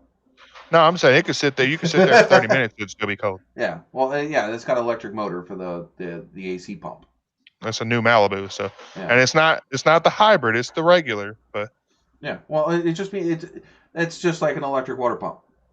Mm-hmm. It's not a hybrid. It's not running off the battery. It's just, some systems are battery operated. But the car itself is not running off of the battery. Well, I said any of the locomotive part of it. So I mean that's what a hybrid is. A hybrid is a dual. It's running off of battery and engine power to move the vehicle. Right. And it's constantly charging the batteries, and Well, the thing is, when you stop, your brakes charge the battery. All that they use the motion. It has what is it called? Yeah. The Indy cars use that too. Regenerative braking. Yeah, but the thing is again, those batteries are not charging if that engine isn't running. It still needs that engine to charge the batteries, and that's the problem with EV vehicles. Is there's nothing to charge those batteries. You have to stop. And charge them. And every freaking kid that's ever had an RC vehicle. What is the most pain in the ass thing when you're having fun with your RC? Battery dies. To stop and go charge the batteries. The only benefit you have if you had several of the same make of freaking car and you have several of those battery packs floating around because you have 3 or 4 of the same vehicle. And so then you just have a couple batteries already on the charger waiting. It's the same thing with my GoPro. What's the most pain in the ass thing about having my GoPro? Be in the middle of freaking shooting something and the battery wants to die and you don't have the backups with you. So what's the first thing when I bought my first GoPro? Went out and bought 3 or 4 more batteries and a separate battery charger. Because I would much rather have those batteries sitting there charging than to have to stop filming or have my GoPro plugged in somewhere to continue filming. For this one, I have 4 extra batteries because these ones only last like 20 minutes. That sucks. Yeah, it's a Seiko or whatever. It's a knockoff. It's not an actual GoPro. But yeah, the batteries don't last, especially if you use the screen. Like if you have the screen on, if you just have it filming where you're not looking at what you're filming, they last a little bit longer. But if you have the Wi-Fi, the Bluetooth or Wi-Fi on, or if you have the back screen on, forget it. It dies like in no time at all. Can you get on Amazon and find a better milliamp battery? Not for these. Not for them? Not for these. I mean, they're just, they look almost like a GoPro battery, but they're not. Like I said, it's a knockoff. But it's $40 compared to $200 for a GoPro. Oh my God. Or $300 for the newest GoPro. So I mean, like, it looks pretty much just like a GoPro battery. In fact, I probably have a GoPro battery sitting right down there from my old GoPros because I never sent the batteries. I gave her the GoPro, but not the batteries. Nice. I'm not stupid. She only asked for the GoPro. I gave her nothing that went with it. Not the chargers, nothing. Oof. That was total accident, I'm sure. Oh, I'm sure. Just like the computer that I took apart before I gave it to her. Gave her the housing? No, I disassembled the whole computer and gave it to her in pieces. Oh. Matt and she said she wanted it exactly as I got it. Well, I got the whole computer in pieces. I built it myself. So I took it back apart and gave it to her back in the boxes it came in. She got the computer. She did get it. I don't even know if she ever got it back together or not. I don't really care. Hey, Matt, what you doing? I tried a new beer the other day. He's a beer connoisseur. It was Jack's Abbey lager. It was pretty good. But I don't know what the questions are for. Chat might be behind a little bit. I'm not exactly sure. Never heard of Jack's Abbey. Oh, well, they had it up in Boston, Massachusetts. Get this, Matt. I'm up in Boston, Massachusetts. What's the one beer you think I would be able to get just outside of Boston? I was in Salem. What is the one beer you would think you would be able to get up in Boston? The one beer. On tap, even. On tap. It should be on tap. You would think it would be a Sam Adams Boston Lager. That was the one beer they did not have. I said, I walked up, I was sitting down, we were ordering dinner. We were on Essex Street in Salem, and there's a pizza that's like a curb style pizza place. And I sat down and I'm like, I want a lager. Now, in Pennsylvania, you ask for a lager, you're going to get a Yingling. In Boston, I figured if I asked for a lager in Boston, now first off, I told the lady, I said I'd like a lager. And she goes, well, we have this, this, and this. And I'm like, you don't have a Sam Adams? And they're like, no, we have the Oktoberfest right now. Like, I can understand carrying the Oktoberfest. But Sure. the standard you should always have, at least in the bottle form, should always be the main brand, the main beer for your brand. You know, that would be like going to Yingling or being up here in Pennsylvania and ordering a lager and then not having Yingling's regular lager, but they have black and tan. Like, or they have some seasonal version of Yingling on tap, but they don't have original Yingling. You would never find that, I don't think, anywhere here in Pennsylvania where they will not have Yingling. Anywhere near Pottsville. I don't see them ever. Well, that makes one of us. Because I'm not, that's your other clue. I'm not drinking a lager right now. But anyway, so I found that incredibly odd because I figured I'm up. But you know what? Guess what? Here's the other kicker. Do you know what beer they did have in Boston, Massachusetts? What? Yingling. Oh my God. I could get a Yingling lager in Boston, Massachusetts, but I could not get a Sam Adams Boston lager. Maybe it's just where you went, though. But maybe everywhere else has. has. The point. That's not the point. You go to any place that sells beer here in Pennsylvania, unless they have completely sold out, which they did not. They said they weren't carrying it. Wow. You go to anywhere here in Pennsylvania, they will have a Yingling. I guarantee you, Yingling has got every single restaurant in Pennsylvania, or at least in this area of Pennsylvania. Because, like I said, it's not like, okay, I'm on the opposite side of Massachusetts from Boston, and they don't carry it. Mm-hmm. I'm 10 minutes from Boston. I'm 10 minutes from Boston, and they don't have a Boston lager. Oh, damn. Like, fail. Like, utterly Rip. fail. Did you tell them they're not representing Boston very well? See, Or look, Massachusetts very well? Matt agrees with me. Every bar in PA has Yingling on tap, and this was a bar/pizza place. They should have had Boston Lager on tap, or at least in a bottle or some form. But they didn't. I think that's a fail. It's just an utter fail. Did you tell them to cancel your order? No, I said, well, I was like, well, what lagers do you have? Because I don't drink anything. I'll drink a cider, but I won't drink normally anything lighter than a lager. Lager's that's the low end of what I drink. I don't think I've ever been anywhere that didn't have Sam Adams. Well, I mean, yeah, there's some places here in Pennsylvania. Even when I was in Germany, they had Sam Adams. All right. I think there's some places here in Pennsylvania that you won't find a Sam Adams, but it's very few and far between. Wow. But I guarantee you, there's not a place here in Pennsylvania, at least in eastern Pennsylvania, that doesn't carry Yingling. I've never drank Yingling. Chris has been very quiet. Are you going to announce yourself here, Chris? Are you just waiting for a good opportunity? We're good. We're just good. chillaxing tonight. Been one of them days. Well, hopefully the stream will help pick up your spirits a little bit. Oh, our spirits are good. It's one of them days where you wish you had more time to relax as opposed to a normal bust your ass get somewhere ordeal. Right. All right. So it is 10:40. We are 2 hours into this stream. Boy. We are sitting at 8 current viewers. Damn. Can we get this viewers up to? Can we get up to 10?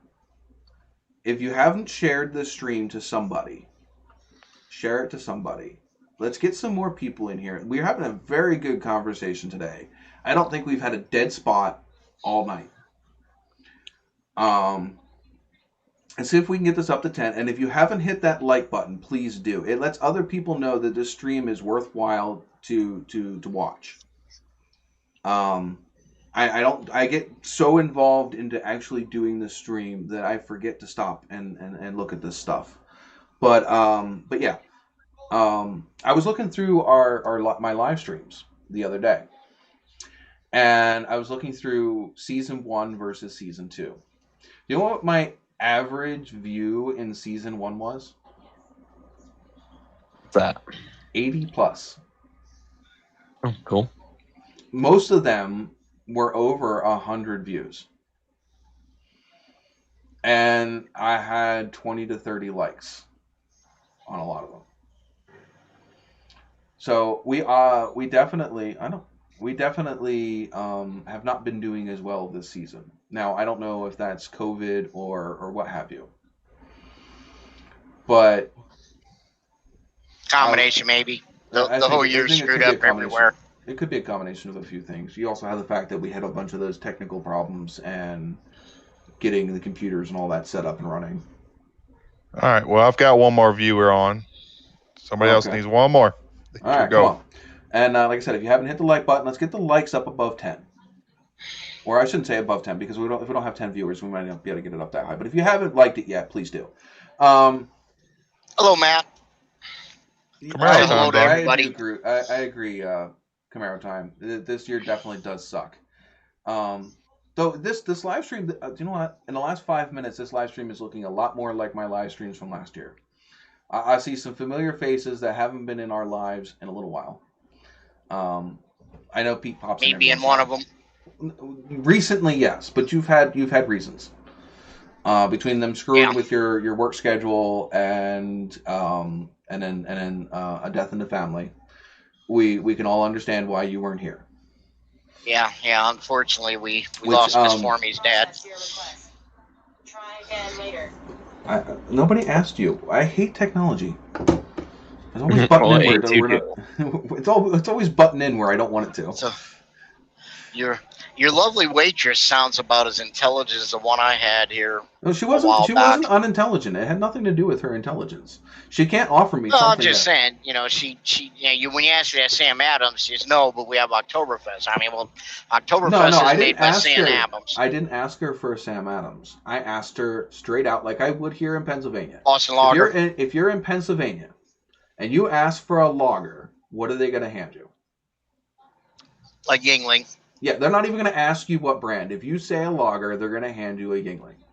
I was in Salem, Massachusetts, right outside of Boston, and I played the same trick. I went up and I said, when she asked me what I would like to drink, I said, can I have a Coke and can I have a lager? And so she goes, well, what lager would you like? We have such and such, we have such and such, and we have such and such. She named like 3 different lagers. One of them was Yingling. One of them was the what did I say? Jack's Abbey. And then there was another one that I don't remember what it was. And I was like, then I asked her, I said, don't you have Sam Adams Boston Lager? And they're like, no, we're carrying Oktoberfest right now. And I was just dumbfounded. I was dumbfounded. Yeah.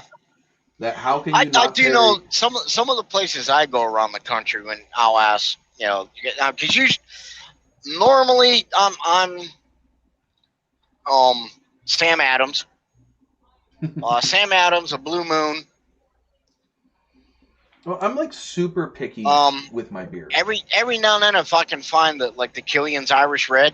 Yeah, which is rare. I'll get that, but normally it's some derivative of Sam, and then occasionally I'll go out on a limb and I'll do a microbrew from the area, but it's always dark, you know, something dark and heavy. It's got to be a lager or a stout or something. Yeah, but a lot of the places I go that carry Sam Adams, they switch out like that. They go with the seasonal blend instead of the straight Boston Lager a lot, which is kind of puzzling to me. But you know, I guess they gotta promote the thing. But hey, I'm not going to complain.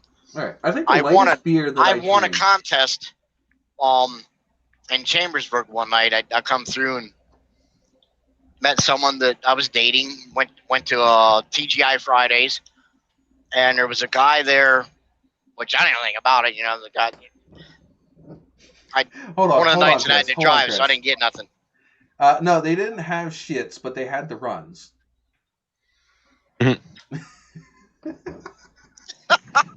Violet says, what? They didn't have shits on tap? I said, no, but they had the runs. Yeah, no doubt. I cracked myself up. And his choice is one of the other choices. I'll go with Ice House. Yeah.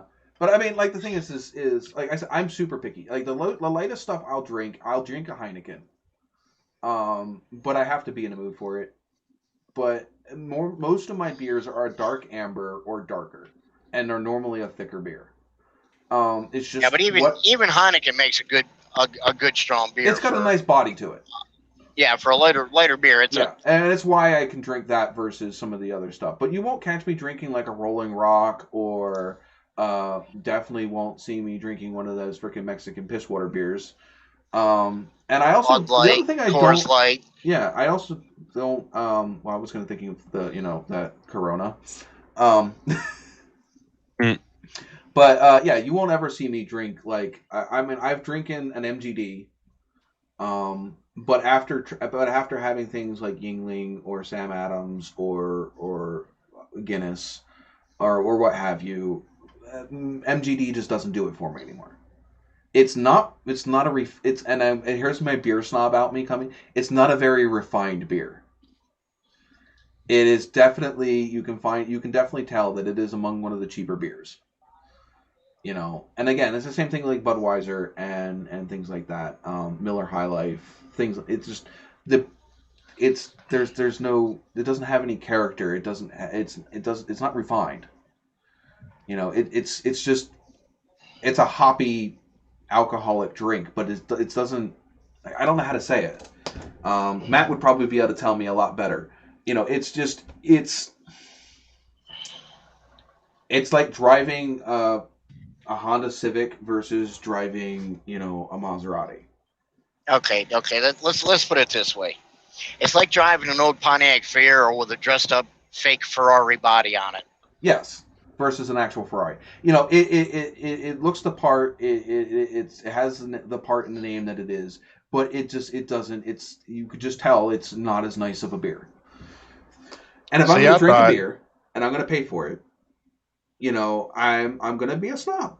Now, I thought you driving the Trans Am, you'd be drinking a Coors. Now, come on. This is not the 1970s. There is a lot better beers out there, that have come along since, that. And that was also, unfortunately, that movie was definitely a peg at freaking redneck, of the time. And the average redneck was not drinking a snobby beer. In fact, the average redneck still does not drink a snobby beer. Oh, yeah. Y'all drink Natty Light up there, don't you? Not me. Again, if you want to know what people drink up here, it's a Yingling. Mm. If they're not drinking something crap like Coors or Coors Miller, isn't that bad. Hold on now. Or a Miller or a Bud. Bud Light, piss water. Yeah, I think I see drink up here drink PBR or Yingling. Again, like I said, unless they're the weekend fucking, drunks that, if they drank some of that beer like that they would be broke. A lot of people are drinking White Claw now. You ever had one of them? I think that's like today's Zima. Yeah, I guess it's again wrong crowd. Yeah, right. I wouldn't catch a Yingling in my cooler unless it belongs to somebody else. What? I said you won't even catch a Yingling in my cooler unless it belongs to somebody else. Well, then you'll have a Yingling whenever I'm around. Trust me, if I come visit you, I'm going to spoil you. I'm going to bring something good and rare with me. Like I said, Yingling is my cheap beer. Yingling is my everyday beer. Obviously, I have expensive tastes when it comes to beer, but I can't afford those expensive tastes all the time.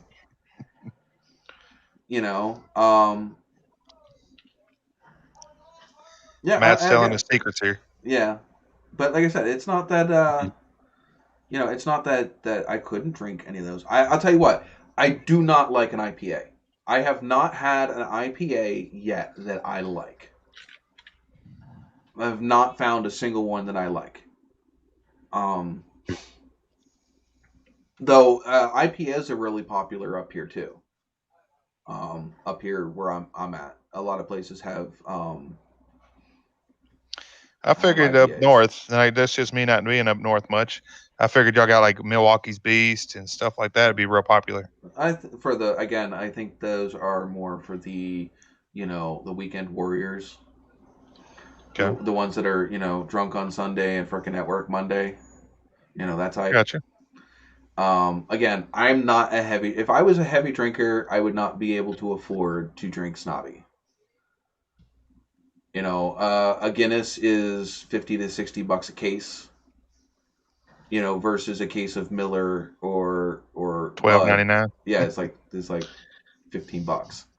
Yeah. So yeah, it depends on your level of drinking and the amount of change in your pocket. So yeah, a case of Yingling will last me a little while. I have maybe 2 or 3 beers a weekend, if that. Most of the time, the only time I drink is during this show, or is if I have something for dinner that I think a beer would go good with. Having steak and potatoes, sure, I'll pull out a freaking beer and have a beer with it. But if I'm not hanging out with friends, to me, there's not a whole lot of point to drinking if I'm not drinking with someone else. So yes, having a beer, hanging out with you guys, yeah, sure. I have no problems having a beer, hanging out with you guys. Because I'm actually enjoying myself and I'm not sitting here by myself. I mean, technically, yes, I'm by myself. There's nobody up here. But you guys are up here on the screen. I've got you guys down there in the chat. We're all hanging out, having a discussion, and all of that. Is Camaro Time saying he's got to go? All right, see you. Yeah. See you later, Pete. Tell Repeat I said hi as well. Repeat. You ever watch his channel? No, I think it's funny because my mom's got 2 guys that she work with. There's, 2 Pete's. So one's Pete, one's Repeat. Well, Pete has this awesome skit he does where he has himself and he has a twin. And they're both on screen at the same time. If you've never seen them, they're freaking awesome. I mean, we all know it's split screen. But he does it so well, you really can't tell the split screen. Mm-hmm. They're both him, obviously. Yeah. But, it's just freaking, it's awesome. The first time I saw it, I was like, that it just blew my mind. It was like, fuck, and the thing is Pete is not a super huge channel. Camaro Time is not like, oh my God, like bonkers crazy. He doesn't have, he has a decent amount of followers, but it's not like blown up crazy. He's not a Street Speed 717 or a Doug DeMiro. And the fact that he did these in his videos and was able to figure it out and to do it is just awesome. I thought it was freaking awesome. It was a nice gimmick. And it was definitely, he's done it like 2 or 3 times, and they are some of my favorite episodes on his channel.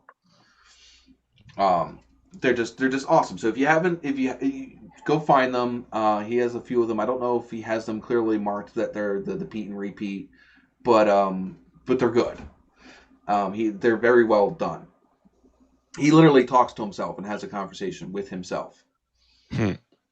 Which, if you know, he obviously had to film those at 2 separate times, and to be able to sit there and have a conversation with yourself when you're not actually there to talk to. Yeah. It's not easy. And then to actually mesh them together so they fit perfectly, Mm-hmm. But yeah, they're good. But yeah. All right. I think this is a good segue to what? Well, I get a slow feed for the live feed to read. Right. I'm just laughing about Pilot's comment about Ice House. Ice House makes panties fall. No, tequila makes your panties fall off, or my Firebird, or yeah. But anyway, well, his Ice House and a Cadillac probably do it. Yeah, it depends on your tastes. Anywho, since we got everybody here, we can actually go through the different segments of the live stream. We haven't done this one in a while. What's in the cup? We'll start with Big E. What you got? I got my usual citrus green tea in my insulated water bottle here.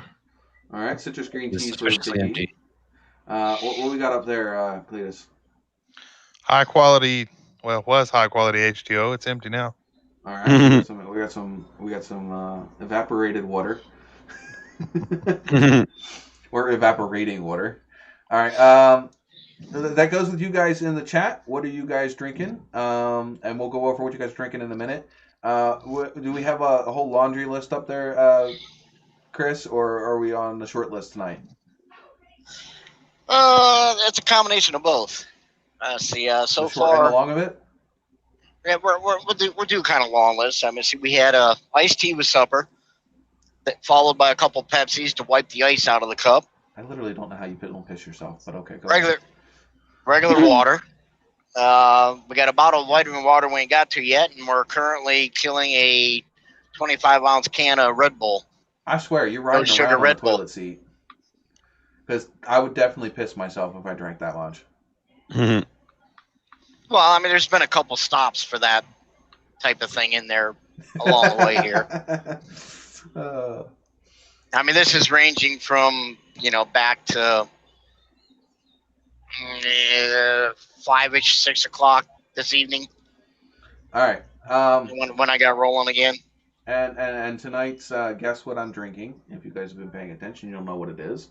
What am I drinking tonight is 2,000 points. First one to guess it in the comments. I guess I'm not going to guess, though. So, first person to guess in the comments what I'm drinking tonight, that's 2,000 points for the show where nobody, wait, how does that go? I really have to get that down. Cletus, you always come up with it. The whose line is it anyway? Is it you that always comes with it, or is it Big E? I think it would be Big E. Don't matter. Yeah, there's a whole thing. It's yeah. Oh, damn it! Now I'm gonna have to look it up. Give me 10 seconds. But anyway, whoever guesses it first in the comments, 2,000 points. I feel like I'm Drew Carey right now. Just saying that. Come on, Miss Formula. You know what it is. Speaking of using the bathroom. Yeah, you're almost gonna have to add another one here, Sean. What? Where's the truck headed tonight? To answer your question, pilot, our first stop's in Denver. But you're headed to Washington, right? Eventually. I figured I've that. got 2 days of stops in the Denver area. Then I got to be in Portland, Oregon with 2 stops there. And then I end up around Seattle and final over by Yakima. All right, so the thing is it's welcome back to the Whose Line Is It Anywhere, where everything's made up and the points don't matter. That's right, the points are just like everything else when you own a Porsche. There's a bunch. He always said something funny for that last bit, but that was funny because it's car related. Okay, well, so now I just gotta remember. Pilot says something foamy. Where I have to go. Nobody's got it yet. I'm just gonna have to go with where everything's made up and the points don't matter, which is pretty much it.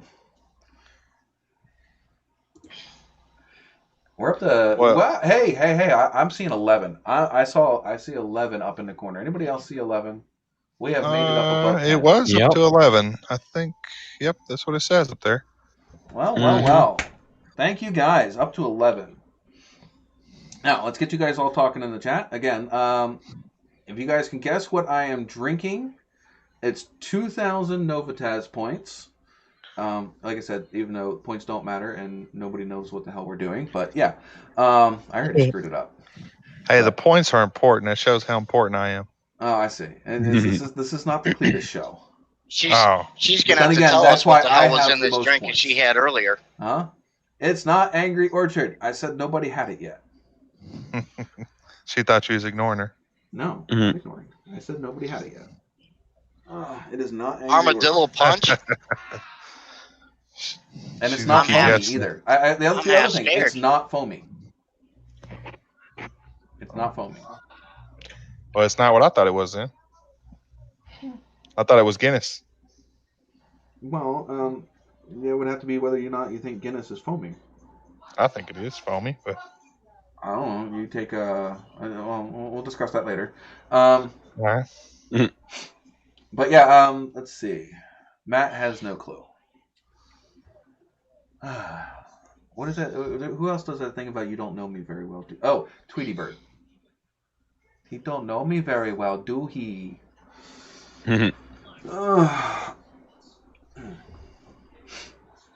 It's nothing. It's nothing people shouldn't be able to guess. No, Pilot. It's not an Amber L. I'm gonna be here a while.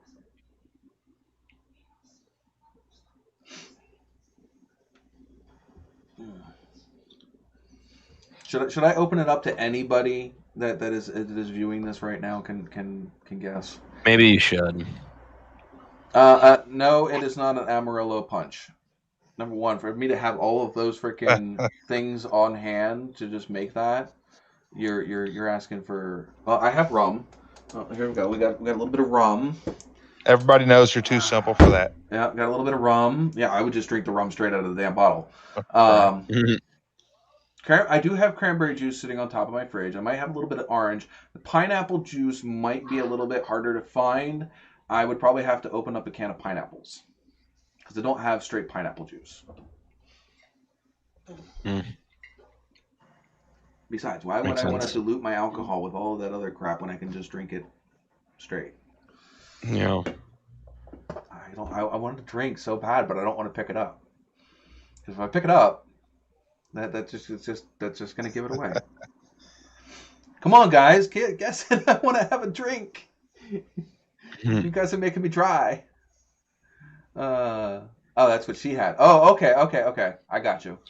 That actually sounds like a pretty good drink. It doesn't sound that much off of like a tequila sunrise. Probably a little bit sweeter. Maybe. I think she was just jumping off because she didn't get the Angry Orchard. She's gonna tell you what she's drinking. Got you. And I saw who else did something up there?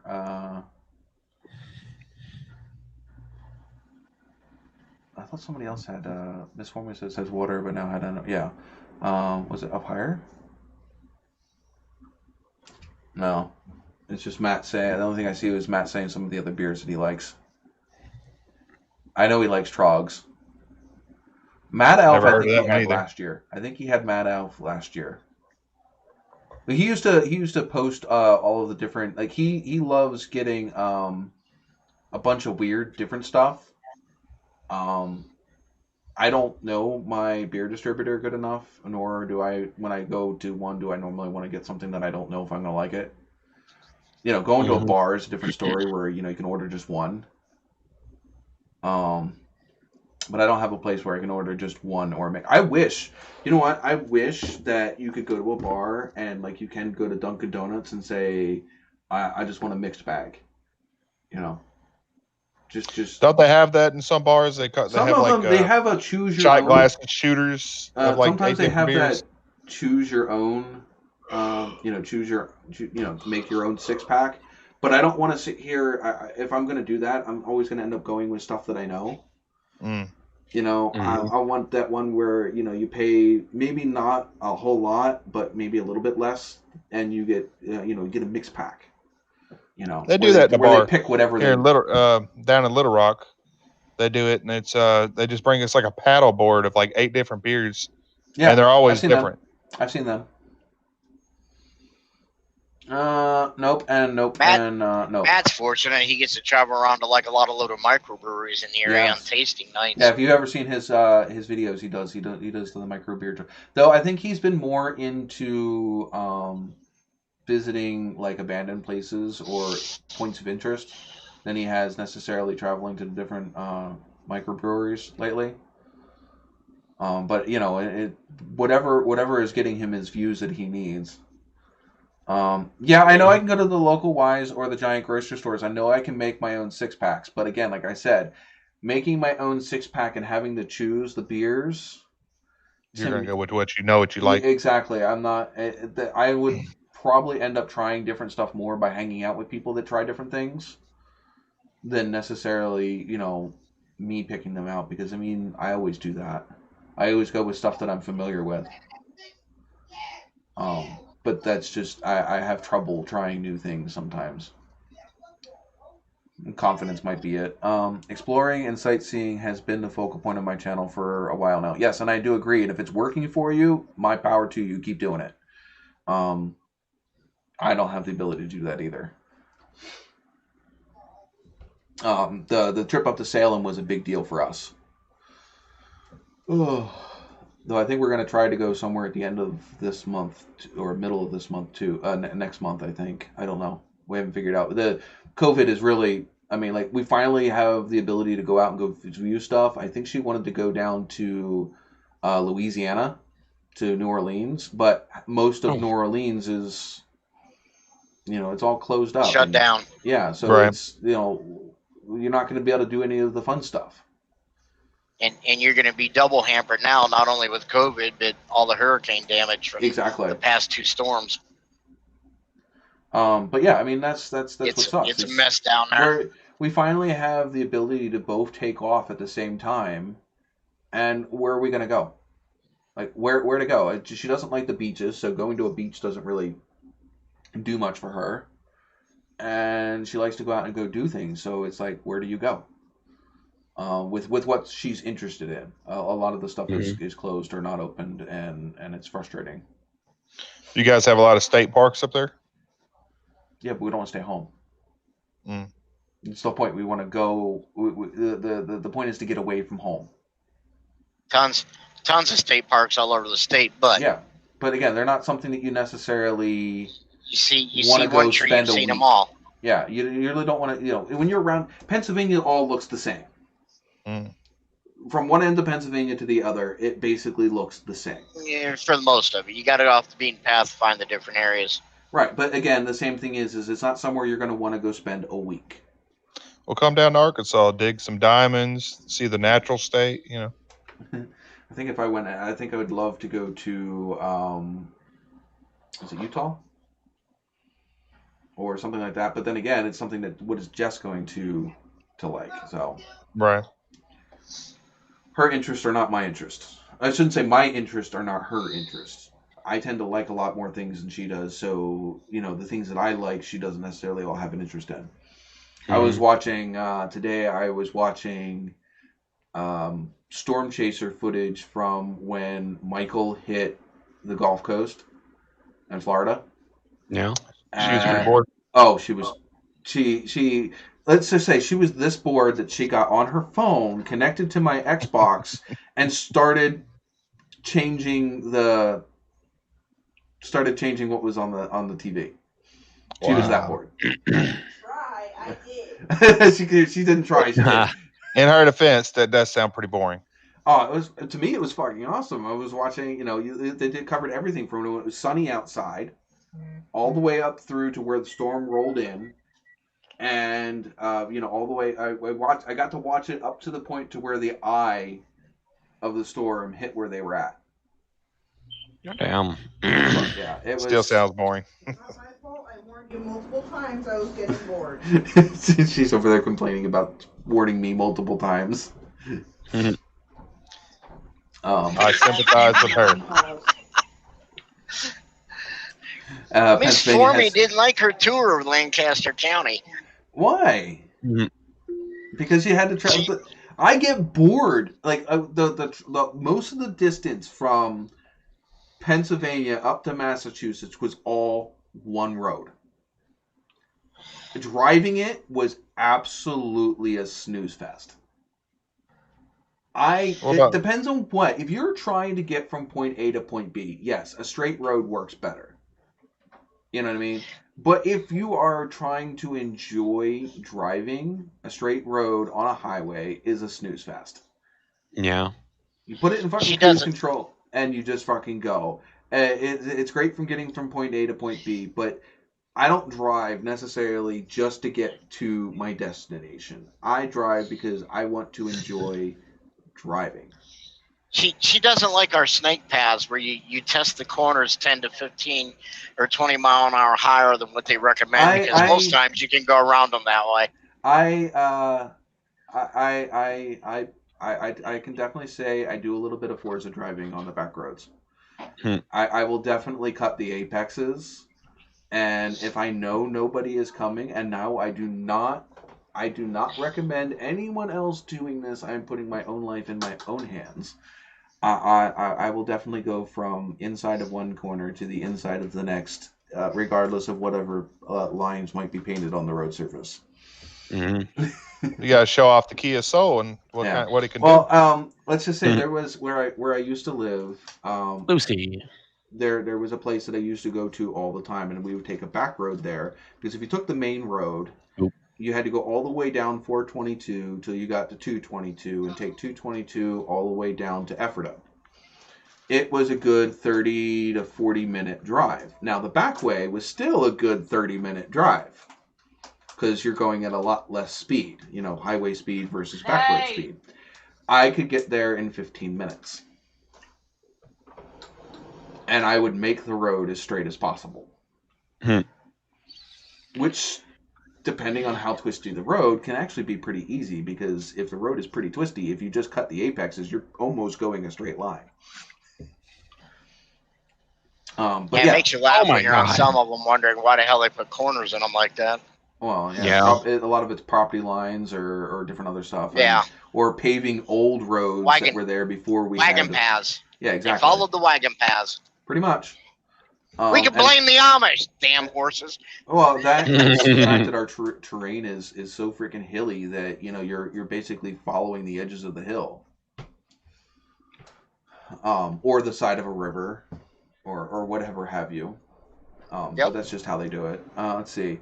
I've got to have you and Jess down to see the new layout of the garage. Yeah, I really did. I liked he redid his garage since the last time I've been down there. And I am highly upset with him because he replaced the fridge that we just signed right before he decided to do that. But that's another story. Yeah, that was definitely fun. I don't know how we're going to have a COVID Christmas, but yeah. I know somehow Matt's gonna have to get a hold of me privately or something. Sometime I'm off. He ain't that far from me to go over and shoot the bull with him sometime. He's right down there. No, he's about 2.5 hours. Hour and a half, 2 hours from where I'm at. Yeah, I don't think he's much more than a half hour for me when I'm back there. You know where I live and you know where he lives. So it's a good distance. It was a lot further than I thought it was at first. But we made it.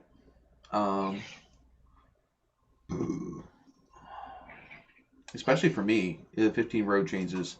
Yeah, especially for me because right now the further you get up into the mountains, unless you're taking a highway, I would say no because you know what? I can travel all the way from my house all the way up to work, and take 1, 2, 3 roads.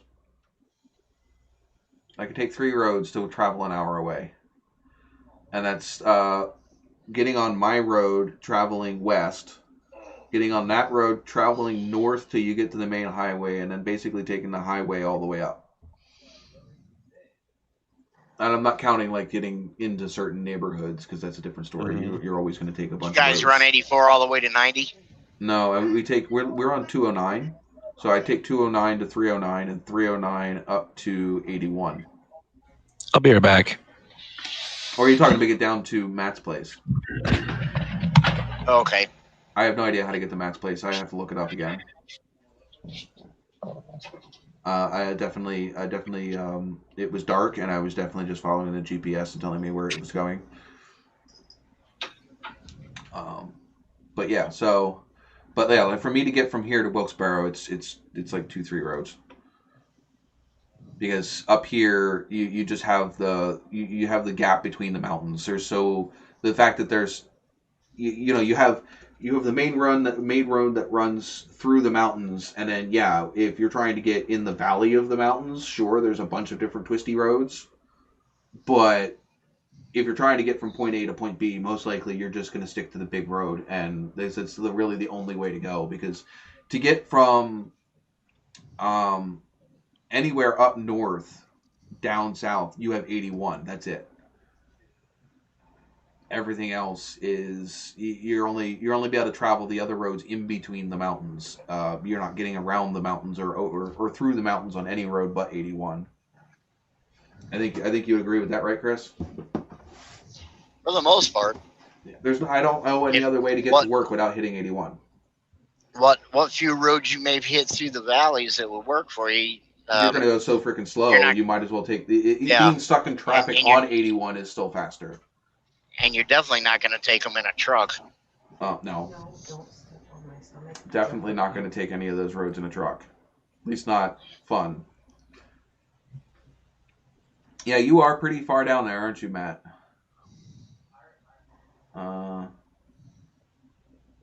6 minutes from Michigan. I'm about 10 minutes to get to anywhere remotely that's another town. Wow. I have the two Walmarts that are closest to me are both about 25 to 30 minutes away. But I think Big E has it worse. I think where Matt's at, he's only an hour or less from Lancaster.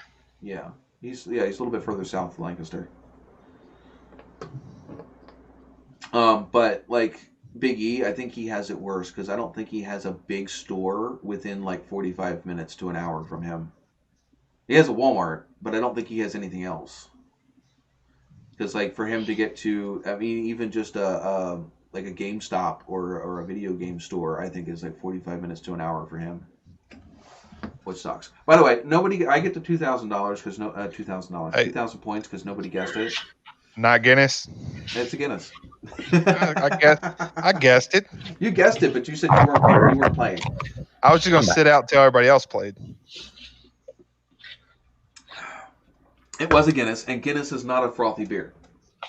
Guinness is not? very flat compared to most beers. I thought it had lots of head on it. No. Oh. Dude. Hold on one second. It does not have much. It has. It gives when you first crack it open, because it carbonates it at the time of you, like it's not carbonated till you pop that top. It carbonates it the minute you pop the top. So yes, the first pour, when you pour it in, it looks like a lot of head, but it's only because you literally just carbonated it. As soon as it settles down, it has absolutely no head to it. I mean, look at it. There's like no head on that. Yeah. No. You know, you pour a Yingling or whatever, and you don't pour it right. There's no way you can pour a Guinness to where you're going to get a decent head on it.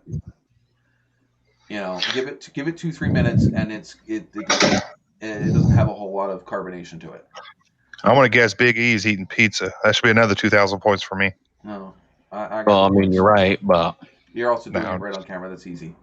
All right, well, let's go to a different thingamabobber here. Let's do. This one's always fun.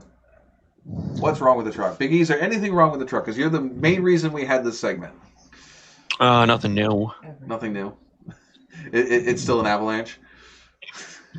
Yeah, it's still my Avalanche, fortunately. Yeah, well, COVID kind of took a shit on that, didn't it? Mm-hmm. All right. What about you, Cletus? I know you fixed some things. Yeah. I've got a whole lot of cars out there. So. Yeah, and what's wrong with the truck does not necessarily mean truck. It's just where that came from. I got you. Yeah, I've got a whole car lot full of cars I'm working on. I guess right this second I was working on an Impala, and the seat motor wouldn't work. Is it a wiring issue or is it a motor issue? No, it wasn't even a motor issue. It was the, I guess it's an actuator, I guess you'd call it. The motor has a spring that runs into an actuator, and the actuator moves the seat back and forth. And the actuator it's not a spring. It's a spiral, right? Or is it a spring? Yes. Oh, I call it a spring. It's Spyro. I mean, Yeah, it's on a spring. if you watch my next video, you'll see what it is. Yeah, it's called a. I drive think cable. they're called a What are they? It's the same thing that's in a steering rack. I don't think so. It looks like a spring, and you could bend it. It's flexible and everything. Oh wow. Okay. Yeah. Then maybe it is. It's like a little cable. Yeah, it's like cable more like It's the same. Yeah. Think like a 10-speed cable. But I just went. It's a 06 Impala I just got, and I just went on Facebook and bought a whole new set of seats, a leather upgrade from a 13 Impala, and they bolted right up. And actually, both seats are electric now. So, and all the wires were still there and everything, are already there and everything. Oh, that's cool. It's pretty neat. Most new cars, all the wiring is there for all the options, and a lot of them are plug and play. The Firebirds were like that way back when. The wiring harnesses are all there, all the plugs are there. You can literally pick up any option and pretty much throw it in any car. Well, I had a Ram truck. It was a 13 model, I believe, but they had everything. It had electric windows, heated mirror, had everything. That's what my truck has. But it didn't have cruise control. But I just ordered the cruise control and plugged it right in and it started working. So it already had everything for it. It just didn't have it. Right. They ordered it that way. My my 01 Ram has everything: heated seats, the power, everything. Obviously, the seats aren't powered because it's a bench, but it has the cruise control and the upgraded stereo. It's a pretty decked out for an 01. Sure. Does it have the leather and all that too? No leather. I would rather have preferred it without the leather anyway. Yeah. For a brand new vehicle, leather is great. When you're buying used vehicles, leather normally is never fun. Because normally you're dealing with cracked seats and Yeah. Because by the time you end up getting all subject to how they took care of them. Yeah. Would you say, Chris? I said it's all subject to whoever had it before you, how they took care of it, and the right product. Unless your vehicle was garage kept and was in with a certain demographic of people, most likely they didn't keep the leather nice. Like I said, it's the average person does not keep up with nice leather. Will you stop? And Matt, that's a pretty cool story about he said he had a Guinness with an old Irish guy at a bar in Sharon Island. But I swear to God. if you have a beer with me, you'd be having a beer with an Irish guy, an old Irish guy. Though I found out that I was more Scottish than I wanted to be, so I'm at war with myself. Oh, stop it. Did one of those ancestry tests where you take the DNA. Stop it. I have a lot more Scottish in me than I care to admit. Your cat's being a jerk. My cat's always a jerk to you. You want me to have him? No. The cat's over there complaining about getting love. You can hear him. You can hear him. He's clean. He's complaining about being snuggled. Because we're not like if we're downstairs on the couch, he likes it, but up there on these seats, he's not happy with it, especially probably with all the lights going on right there. Let's see. Pilot 64 Riviera had the wiring and wiring for the factory cornering lights. I just added the sockets. Yeah. Being adopted, I'm curious to see what my nationality is. My parents always told me that I'm half English and half German. I could definitely see the German in you, Matt. I thought I had a lot more German in me than I do. I'm German. And I'll have to say that about 80 to 90% of me is Scottish and Irish. Hey, Ancestry DNA is about to go on sale again like it does every year. Yeah. Hey, but he's wondering what he is. Yeah, they're not. It's not even that expensive when it's not on sale either. No, I think it's like 99 usually. Yeah. When it goes on sale, it's like 69. Yeah, and for what you find out, and obviously the fact that if you play with it enough, you can trace your family tree and find family members and people that you didn't even know were. Well, and the more people in your DNA line that do the test, the better the accuracy it brings it. Yeah, it brings it to it and breaks it down further for you. The first time that I did like when we did this test, I don't know, about a year ago, I think, but we did it a while ago, and when it first gave me my results, it was definitely closer to 75% pure Irish. And then when I looked at it recently, a lot more Scottish popped up. So I'm closer to like 50-50 Irish Scottish. So I'm surprised you didn't have a lot of Scandinavian. there's a little bit in there. Little bit. Mainly Scot and Irish. And then there's a bunch of little the last like 10% is a mix of some other stuff. Oh, but yeah, not sure if I want to go down that road just yet. Well, that's up to you. You know, everybody has their own paths that they take and choices that they make. Some good, some bad, some fun, some not. Well, and you could also not share the information too. Oh yeah, you exactly. can get it and put not share. You don't have to share it with other people. You can just keep it to yourself. Let's see. I don't. My what's wrong with the truck is the same thing as usual. The only thing that's new with us is I got to replace the rear brakes on the green Kia Soul because they're down to the squealer. Other than that, we had a misfire issue the other day in the green one as well. Threw a check engine light, cylinder number 2. I have a feeling it's just because the car sat for 3 or 4 days. I have a feeling it was just oil that dripped down onto the backside of the valve. It's an older car, 180,000 miles ish. And it's always burned oil from the time that I knew her. So it's been burning oil for 5 years now. You got to put a quart in it every month and a half, 2 months. Depending on how much you get on it. It's funny how y'all say that it's a lot. Down here, 180,000 miles, it's still a young car. Well, it's like, oh, that's nothing. We don't travel big distances. You know, sure. I mean, I travel an hour back and forth to work. Well, I mean, when she bought the car, it only had... How much do you think that car had when you bought it? The green car. How much what? Miles. 30 something. Yeah, it only had 30,000 miles when she bought it. It was like 37. Well, I've got, I think, like 10, 11 cars out there right now, and maybe 2 of them have less than 200,000 miles. Let's just say we put 80,000 miles on that car within the last 2 years. So yeah, there's a lot of miles. But anyway, but the car, this is the first time the car has sat for more than a day or so. And when we fired it back up, it was shuddering a little bit. It wasn't acting like it was running completely right. And then it cleaned itself back up. But I think within that time, it threw that misfire code.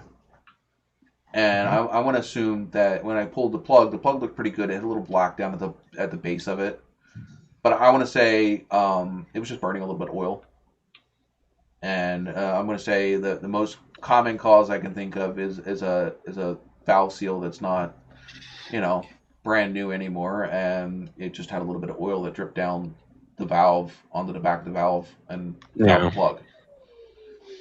That was the only thing I can think of, because other than that, it runs just fine. So anyway, it threw a check engine light, but I figured that out real quick. It hasn't thrown it again since, and we haven't let the car sit for more than a day or 2 since. So that's what I'm gonna figure it was.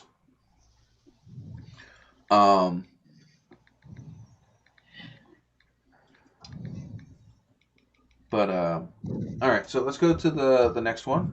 Chris, this is your deal. We only get to do this one while you're here. We're gonna play What's in the Truck. You got to give us a little bit of a clue, and then we got to see if we can guess it. All right, you got the floor, Chris. This will be fun. Wait. We got some that smell sweet. I'm gonna start calling you Cooter. I don't know who's breathing into the mic, but it's really loud. And we got some that smells absolutely putrid.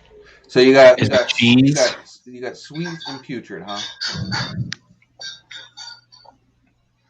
I could go some smell sweet, some smells fishy, and some smells just absolutely right, so you have 3. How many different things do you have on the truck? Cletus, is your dishwasher okay? Say again? Is your dishwasher okay? My dishwasher? The chef does not sound happy in the kitchen. Oh, yeah, my daughter's in there loading the dishwasher. So. It sounds like a restaurant with an angry freaking back-end worker. She's probably not happy knowing her. Loading the dishwasher. It's funny. Rarely is. They just started hearing it. It's like, yep, that sounds like the back half of a restaurant. Mm-hmm. All right. So anyway, Chris, you said you have 3 different things, or We got more now, or just those are the 2 main things, or 3 there's main things. there are 3 main things. So we got sweet, fishy, and stinky. That's what we have to work Oh with. shit! Way to go! What? Pickup truck headed eastbound pulling a travel trailer. Done decided to lay down and take a nap on its side. Like Oh. just in front of you, After- or No, it's Well, on the already eastbound there. side of the interstate after he did a 180-degree turn right? But so he did this shit right in front of you. on Like the while you were eastbound side of the watching. highway. But while you were watching, I'm saying. Yeah. Oh, dear. That sounds like he's having an absolutely freaking lovely night. Yeah, Yeah, for his real. is. He's got a couple cars stopped right behind him, so there's enough traffic out here. He's got help, but yeah, he got it. Yeah, it's one of them ones. He didn't have it loaded right or didn't have his sway bars on, but you can see he got it to whipping. He actually come over and got into the grass in the median a little bit and jerked it back up on the road. And So The trailer went come down he went in the a thing left, and- a left, a right, around, and on its side. yeah, I didn't even get to see the left and right. All I saw was the left to right, and the trailer come completely around on him when it come up out of the median.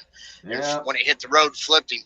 that's And always then he fun. slid across onto the shoulder. So at least he's off the road. He didn't block the interstate on anybody Yeah, else. hopefully he's okay. Yeah, I'm sure he shook up. He Yeah. flopped it on the That- driver's that side, so balance- that'll get your balancing attention. something Harry. on the trailer is very important. You don't want to Mhm. be too tongue heavy, and you don't want to be too tail heavy. Oh. Yep. More ton weight's better than the ass. Well, yeah, because you don't need it picking up the back wheels of the truck. Yeah. Pilot guessed cabbage right before you had your excitement Nope. for the night there, Chris. Cabbage is out. Cabbage is out. Where are you No coming cabbage. from? Where are you coming from? East, headed west. Okay, so, So you're we coming, have did you so come we from have no Philly? fresh produce or anything. No fresh produce. So coming from Philly. No, well, outside Philly, the warehouse that we pull out all the time. It's basically, about an hour as far west as of anybody Philly. else is probably concerned, they're going to say Philly. The only thing to be considered fresh we got on the truck used to make sounds and run around on 4 feet. Now, if you can figure out what those are, because there's multiples of those different. Well, yeah, it could be Goat. pig, it could be cow, Goat. it could be, yeah. Well, most likely not goat coming from Philly. Cow, You're thinking pig or lamb, cow. pig. If it's got 4 feet, you're thinking pig or cow from around here. Maybe sheep. Big E just nailed 3 of them. What'd you say? Yeah. What'd you nail? Cow, Pig. lamb, pig. Well, that's all the 3 that I just said. But okay. Yeah, Mm. cow, sheep, and lamb. Well, sheep and lamb are basically the same thing. Just one's a younger version of the other. Depends on the cut. Yep. Well, And some goat. well, lamb is just a baby sheep, so it's still a sheep. That's what we thought. But go talk to those morons that cut this stuff up, and they have an absolute shit conniption. I bet. Well, that's So what because else they It's would the you same say? damn don't wanna animal. be One's considered- sugar. I mean, it's a difference between getting that 20-year-old never done nothing college cheerleader versus the what's his name's MILF mother from that's in her 50s and feeling her new childhood. It's all the same meat. It's just a different it's a different flavor and texture. Yeah, but yeah, One's- it's aged One's a little younger than differently. the other. It's different. Oh my aged God. differently. These But yeah, these guys, I mean, they if get you have to serious come about from it. if you have to come from the animal, it's still a sheep. Yeah. That's Those like guys, it's like absolutely. veal versus freaking a top serving. Cow. Yeah. Well, Obviously, age is a big difference. But yeah, it's still a cow. Just technically Angus versus regular freaking it's still a cow. Just one's a male cow. Oh, you didn't say it was refrigerated. Yes, it is. Almost everything that Chris runs is refrigerated. Yeah. I can say that pretty much with Refrigerated or frozen. I never haul dry. right. But the only time I haul dry is if I'm doing a pickup to go back to the warehouse. All right, and that's just me knowing Chris. He's never run anything that wasn't in a refrigerated truck. Mm-hmm. But yeah. All right. So obviously we have animals. So that would be what one would that fill? Would that fill the sweet, the fishy, or the putrid? Well, that would fill part of the smell. I don't know. We'd have to add another category for that one. The meat smell. I guess fresh barbecue. How's that work? It ain't barbecued yet. All right. So if you got something fishy, obviously you're carrying some sort of fish. Yep. And like Crab. you're carrying a bunch of freaking corner street whores. And anyone that's been here for any length of time that's listened to this, what's in the truck, should nail this one because we have this every damn trip. Cheese. You have that nasty Stinking cheese. Yeah, that Hey, nasty French cheese. I'll even give a hint. Oh, we didn't get it? It wasn't cheese? I'll even give a hint. This particular product, when it comes from where it comes from, is also a nickname for us guys. Other favorite, think of the young cheerleader again, nickname for that. Cottage cheese. No. that's the wrong one you want to get to. Now, we ain't got to the cottage cheese. Someone said cheese, so we'll just go cheese. That'll be the stinking, because I got some of that damn European stuff. Yeah, you said that damn freaking French cheese. Mm. Or whatever the hell it is. You That always stuff carry, is- because you normally be that's the carrying putrid. wine. You normally carry wine with the cheese, but that's just, you may not be carrying the wine right now. Sweet, that's produce. It's not, I mean, that's not produce, not fresh produce. Right? That's not produce. I'll give you this much. It's not it's not alcoholic, but it's flavored and you drink it. And it's Grape Juice. And it's not a fruit juice. So we'll leave any I don't think it's a fruit. I'm not sure what it's considered. We'll have to figure it out once we figure it out. Yeah, but I mean, how many hints you want? I don't know. It depends on how stumped we're getting. It's used extensively in baking and in candies. Sweet, but not Chocolate. produce. But you don't drink it. Not chocolate. Can't drink chocolate unless it's hot chocolate. Sweet, but Unless you not go to Hershey produce. Park on Sweet? Christmas and you get their Hershey's chocolate mixed with milk, All right. the hot milk So for hot produce cocoa. more. But So it's sweet. You drink it. it's It's sweet. You used in drink it. baking. Used in baking and candy. Making And candy. candy. Different kinds of candy.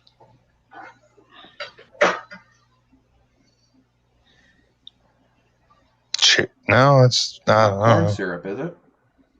And it's not a milk. So we can leave that part. Although Yeah, this is called it's not cream based. It's you can get milk. You can get a milk from the same product. soy, Almonds. almond milk, soy. And it grows in a tree. Top of a tree. If Coconut. that'll help. Coconut. Bingo. Coconut Oh. what? Coconut is a fruit, though. Coconut's a produce. Yeah, and it's also a produce. You said you had no fresh produce. Is it coconut milk? Nope, not milk. Water. No. Bingo. Coconut Water. So yeah, it's not Coconut fresh. water. It's been processed. Mm. Jess was complaining because she said coconuts are a produce, but coconuts are a fruit. Mm-hmm. So it is technically a fruit. Now, what'd you figure on the fishy? Now, someone may have said it, but Crab. no. No, not coming from Philly. And you're talking about like a from Philly. You're like a halibut or This actually comes out of Delaware, Delaware. southern Delaware, where they make it at or process it. Is it actually you're actually going to call it a name of the fish, or we have to actually name a product? No, you can name the fish. All right. Tuna? I mean, it's a seafood, but it's not technically a fish because it ain't got no fins and gills. Shrimp? No, they have gills. Mussels or clams. Bingo. Clams. Mm. And it's something I haul every trip because we have clam juice, and then we have cans that is clam juice with clam pieces in it. Yeah. That we always have this stuff on the truck. Every My trip wife out. was giving me weird looks at my answers here. She didn't know what we was talking about. Pilot goes his ex-wife. His ex-wife. Mm-hmm. I don't know, Pilot. That's what you would call a rotten clam. Would that answer pass all the current FDA regulations to be able to be canned and served to the public? If you want to, no, but it might hit the sweet and stinky. My God, can you imagine if you had to pass something that was sweet, stinky, and what was the other one? Sweet, stinky, and putrid. Well, I thought that was a stinky. It was sweet. Yeah, sweet, stinky, and putrid. And the one I wasn't sure. I said fresh barbecue. I don't know, whatever you would want to call the meat. Yeah, I would just call it meat. It smells like meat. Because we have some we have veal, we have lamb. A meat fridge. It does have a definite it's almost like a noxious sweet smell to it. Like a meat locker, like an actual walk-in freezer for meat or refrigerator for meat. It just has that noxious sweet smell to it. Mm-hmm. That's basically the blood. Yeah. Because no matter how well you clean the floor and everything else, that shit it's on the floor. It's soaked in. Yeah, it's just gonna have that smell. Because I mean, even the Wendy's, the freezers at Wendy's and stuff, where we kept the fresh patties before we brought them out to cook them, they had that same smell. Yep. Because that's the difference between walking into a freezer at say a Burger King or a McDonald's. You will never walk in smelling that because their stuff comes in frozen and doesn't leave the freezer until it's cooked. Whereas the difference between a Wendy's fridge freezer setup, the meat comes in raw.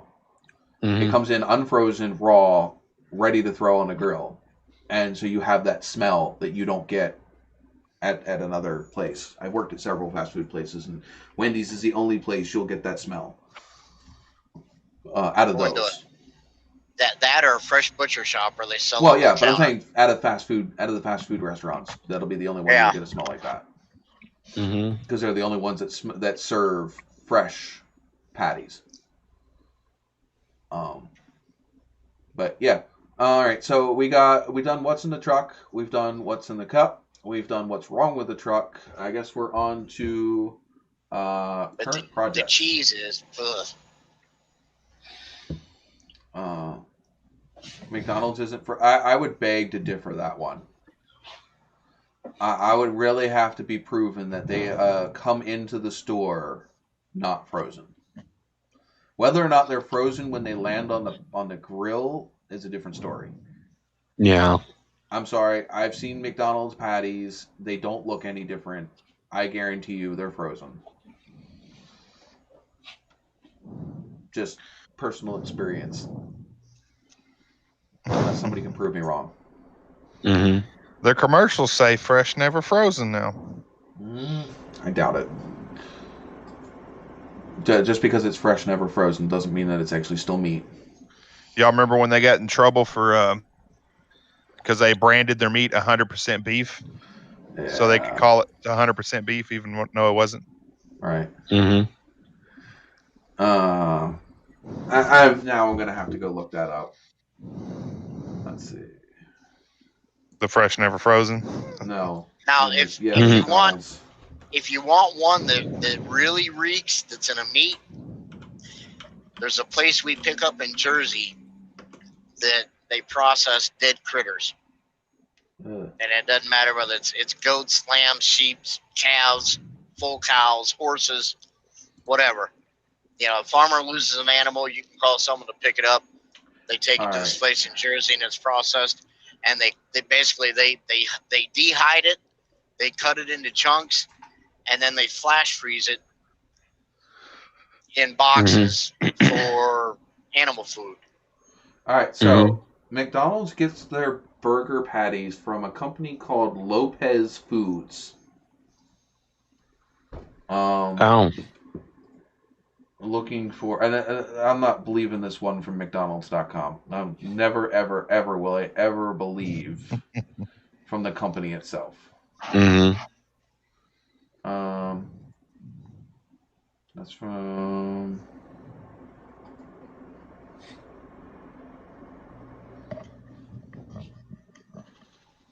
Just like when Ford said that their Explorers didn't roll over, it was the tires. Yeah, and the Pintos don't explode when they get rear-ended. Yeah. All right.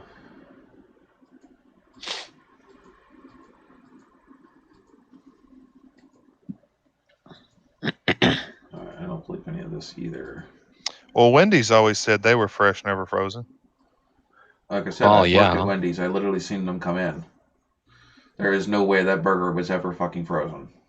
Anybody who has gone to a butcher shop, gotten fresh beef, okay, and then froze that beef, and even if they let it in the fridge to thaw out, it's different after it's frozen.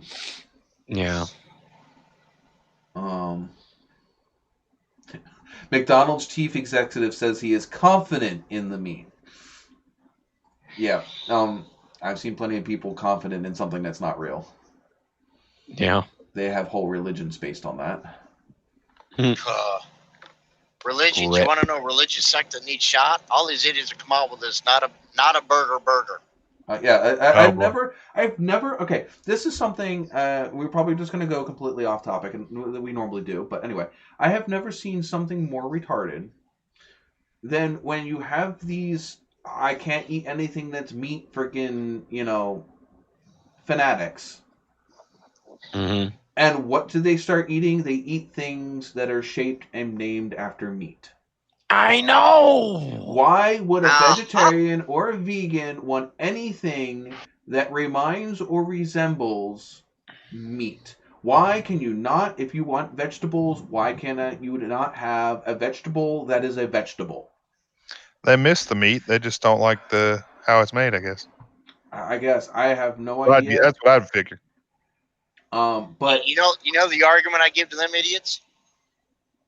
What? You play that vegan life, you can't eat anything that came from meat. Guess what? Go visit farmland once, because all those lovely vegetables you're growing and eating and grinding up and putting in that so-called not from a meat food, guess what they spray on the field to grow it? Right, but see, they have no. It came from the backside of meat. Right, but they have no problems. They have no problem because you didn't kill those animals to get that manure. Yeah, but how many rabbits and other animals that were in the fields that got mowed over while they were taking the stuff down died? I mean, let's see. Oh my God, we can't hurt Thumper! For a long time, a rumor is floating around that McDonald's bought its burger meat from a mysterious company called 100% Beef, which allowed them to make a claim to their burgers were beef when they really weren't. Others claim that the burgers were filled with worm meat. I haven't heard that one. I've heard soy have since been proven false. Settling rumors aside, one still wonder how this fast food behemoth goes handling its meat. So let's chew the fat in regards to the facts behind the beef on your McDonald's burger. Where the beef in a McDonald's burger? It only makes sense to start using the beginning as where McDonald's beef comes from.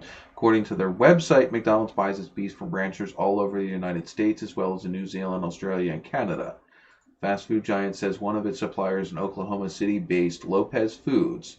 According to Lopez's website, they've been doing business with the Golden Arches since 1968. They have supplied them with not just beef, but pork and chicken as well. As far as how the beef is processed, shipments of beef are first checked over to ensure no bones are still nestled within. It is then put through about one of the biggest meat grinders you could possibly imagine before each patty is shaped by machinery. The burgers are then flash frozen and packed into plastic bags and boxes before they're shipped off to McDonald's restaurants. So they're saying there's no additives in there at all. I didn't say that there wasn't any additives. Well, if they're claiming it's 100% beef, then there can be no additives. Is McDonald's meat 100% beef? Of course, the big questions are McDonald's hamburgers patties 100% beef. According to McDonald's, yes, their meat is 100% beef. Every one of their burgers is made with 100% pure beef and cooked and prepared with salt, pepper, and nothing else. No filters or additives, no preservatives. Read the statement on their website. Most of the meat is ground up mixture of chuck, sirloin, and round, and it is as for it being completely grass-fed like you might expect in a fine steakhouse. Well, probably not. The cattle might start out eating grass, but then they're moved over to a diet of grains, grasses, and minerals. Fairly recent change in McDonald's. If you order a quarter pounder, there is a good chance your burger patty is fresh and not previously frozen. So only if you buy the quarter pounder. Their regular small burgers are still fucking frozen. Their biggest problem is they roll the thing out, jerky thing, and then call it a burger patty. Yeah. Reminds you of the old grandma from Wendy's. Where's the beef? As for health concerns regarding McDonald's meat, well, it's fast food, so take it into account. Now, if they want a burger, you need to go to that place that Miss Formie to tell us the name of it again. Down there where her sister-in-law lives, it's a burger place. They have a monster burger, and then they have the Beast. Yeah. Oh. But the anyway, Beast is only 5 pounds. So most of their burgers are still frozen. Where I guarantee you, not a single burger in Wendy's restaurant is frozen unless it's one of the ones that goes into their chili, because that's their chili is made with the you know how they say that your burgers are always fresh. Well, the way that they can do that is they only keep the burgers on the grill for so long, and once that's over, it gets put into a bin that gets frozen and then cooked down later and chopped up for the chili. Which I've prepared that as well. There's nothing wrong with that. None of the meat sits out longer than than a couple of minutes anyway. It just means that they don't leave they have no reason to leave their burgers on the grill until they're a crispy fried puck. Unlike some other companies where they don't have any second purpose for the burgers. So like in McDonald's or Burger King, if the burger goes past its time, well, then it gets thrown out. Whereas, Wendy's can pull their burgers off the grill early because they're just going to use it for chili anyway. Sometimes we cooked up burgers just to make chili because we didn't have enough leftover burgers. Now, speaking of Wendy's chili, which is, in my opinion, bar none, absolutely the best you can find about anywhere out of anyone. It's the best you can find out of a fast food quote-unquote fast food chili. Yeah, I make a better Have chili you than that, guys anywhere back there? You got small chili, a large chili, but have any of you ever run into the family size chili? Not at a Wendy's. Negative.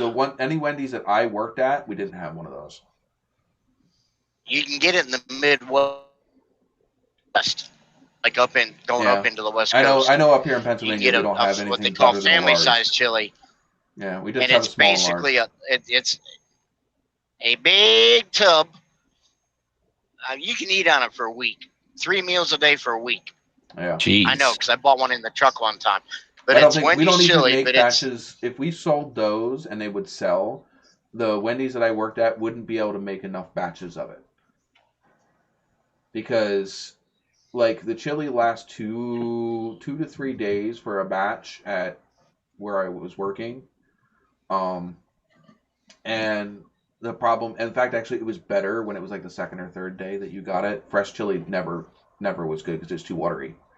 Yeah, it's got a flavor.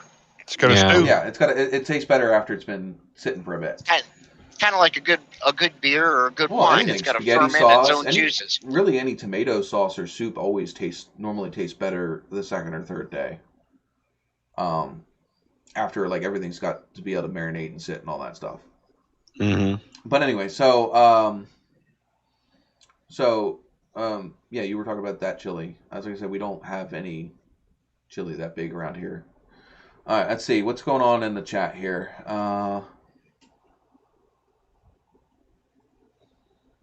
Yeah, again, Pilot, it would notice a difference in the taste only in their quarter pounder burgers, and it's those fancy ones that they're selling. I don't want to say their regular quarter pounders are like that.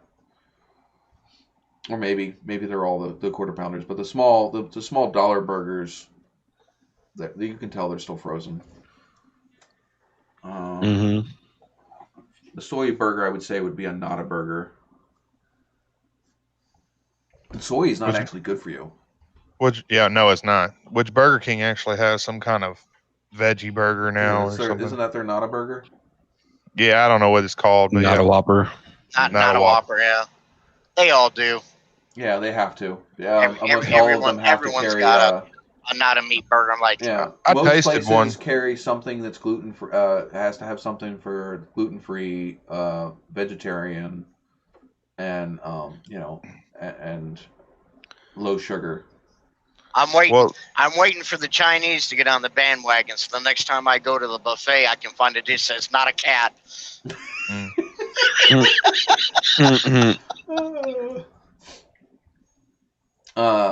I'm the thing is that he was talking about. Pilot also said he's not sure about those McRib things. I'm sorry, those McRib things are nothing fancier than you can freaking pick up at your local Encore frozen meal section in the local grocery store. They just charge you more for something that you can get like a whole pan of them for $2 or $1.50 at fucking your local frozen section. They are exactly the same shape, same look, and just about damn near the same taste as the damn Encore freaking riblets that you can pick up at your grocery store. Yeah. And then they make Thank you, them fancy. Swanson. They make them fancy, and then they freaking charge you how much more for them and say, "Oh, you can only get them for so long. You must come and get them now." It is such freaking crap. Well, since you're on the fast food kick, and the thing is, it's ground up meat that's pressed into a shape. I mean, yeah, all the McRib is it's the same as hot dogs. It's what they grind together and mix at the end. Exactly. And then they roll just out. Press it into a shape. Yeah. We call it a rib. You want a freaking ribs? I can make some ribs. They don't last very long. So if I make ribs, they're not normally going to last more than 15 minutes. If it's not a country style rib, it's not a Jess rib. Is over there. Sorry. Jess is over there right now drooling because I mentioned my ribs. I have not found. I made ribs for my work. Now I work for a group home with IDD individuals, and I made ribs for the individuals and the staff that was there. I made those big chafing pans. I made a chafing pan full of ribs. I mean, this was like $40 in meat. Because I bought three full racks of the not the what is it, the country style without the bones in it. Yeah. Holy shit! So I made 3 full racks of those. They were gone, and this is 3 individuals and 2 other staff besides myself was there. The whole pan was gone in less than 15 minutes. Damn. It took me 9 hours to cook it, and it was gone in 15 minutes. Wow. So yeah, I've not had anybody. I've never had leftovers unless it was home and it was only us, and we just couldn't eat as much as I made. Yeah. Oh. All Karens. What did Curtis say? McRibs are yeah, but they're good. But the thing is they're nothing special. And you can have them whenever you want. Just go to your grocery store. You might not. The only thing you might have to change is whatever the barbecue sauce is that they use. The actual concept of what it is the same. Their barbecue sauce tastes like the cheap Kraft. So yeah. Oh yeah, their barbecues. I've actually used Kraft to replace their barbecue sauce before. Do you know what's really good? All right. I'm not sure if it's Chili's or one of the restaurants likes Chili's, but if you order like chicken fingers from them and you get their barbecue sauce, you know what it is? And I picked it out exactly because I actually recreate it now and I make it myself. Bullseye.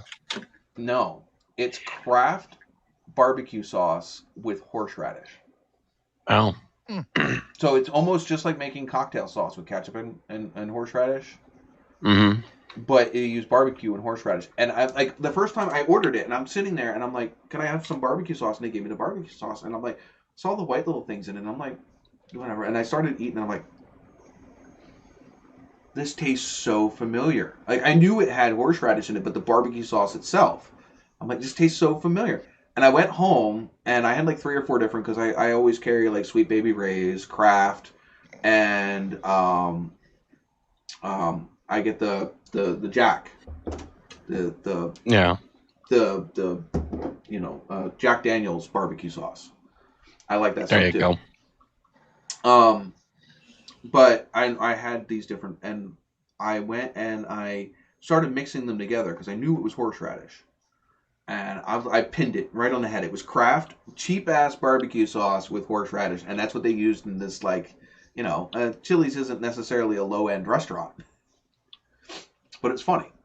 I'm not sure if it was Chili's. I'm pretty sure it was Chili's, but I can't be positive. It could have been another one. But yeah, I mean, it's simple. Like, geez, McDonald's secret sauce is it's just what the hell is it? It's that dressing. But yeah, Thousand Islands. Yeah, it's Thousand Island. Thousand Island mixed with a little bit of ketchup, I think. Mm-hmm. It's something simple. You can make it at home. It's not that crazy. But yeah, it's another thing just like that. It's like, it's something special. No, it's not something special. It's not. It's just, they try to make it special so that way they have a reason to charge you more for it. Arby's horsey sauce is good. And that's it. That's straight up horseradish sauce. I have a bottle of that in my house. It is straight up horseradish sauce. They just call it horsey sauce. Arby's sauce is good. Just the regular Arby's sauce. The barbecue sauce, the liquid. No, the regular sauce. Yeah, it's just called Arby's sauce. It's still barbecue sauce. It's just more of a. It's a. You should know it's down. It's from down where Mission Barbecue has a barbecue sauce that's almost exactly similar to Arby's sauce. I never heard of Mission's Barbecue, I guess. Mission Barbecue is they serve. Mission Barbecue is awesome. Yes, it is. Yeah. It's southern-inspired barbecue. So they brisket and different like that. It's a few retired vets that put a barbecue place together and exploded. Well, I live in Arkansas, so we're right in between Memphis barbecue and Texas barbecue, and we get a mix. Yeah, it would be more Memphis style. But yeah, it's they serve the really like long cut freaking coleslaw and the brisket and chicken like slow cooked smoked brisket and stuff like that and seasoned fries. Now do they have one of the 6x6 portable smokers up there by you, Sean? Yep. I actually got to. I died one day. I mean, honest to God, slowed down purposely. I followed. They went to some kind of contest, cook-off or whatever out by Vicksburg. And I followed two of their trucks because they can smoke and cook while they're driving down the road. Well, I followed two of their trucks out the turnpike to Vicksburg. You gotta start cooking that shit at like freaking 5 in the morning. I know that Moe's, when we used to cook our beans. Now this is old school. We're talking like 2005, 2006. I don't know what they do now, but we had a giant pressure cooker. I mean, this thing you could fit a human or two inside of. And we would cook our beans, and we would, if we needed it for that day. So, like, say somebody wasn't smart enough to cook a patch of beans for the next day, the day before we had to, or we ran out, we needed some for that day. Beans take 4 to 5 hours in that pressure cooker to cook, the black beans. Yeah. And so you would start that at 7 in the morning when we came in to cook for the next day. Jeez. So yeah, and the other thing that Moe's does catering. Mainly, I can tell you for working for Moe's, the 90% of our catering orders were for medical reps, so like pharmaceutical reps. They're the ones that used us the most. Now, granted, this Moe's was out by Philly, which there is a lot of pharmaceutical companies out by Philly. Yeah, tell me about it. Oh, well, yeah, my sister works for one. We haul for them every now and then. Yeah, how crazy are they? Pfizer. They'll put one pallet in the nose of the truck and buy the whole truck and send it to the West Coast. With strict orders, it's got to be here at this time at that place, and we're going to give you $10,000 to get it there, and you're not allowed to put nothing else on the truck. And oh, by the way, you've got to bond your driver with a $2 million bond. Yeah. Well, it's because they're freaking crazy expensive, and they make a shit ton of money.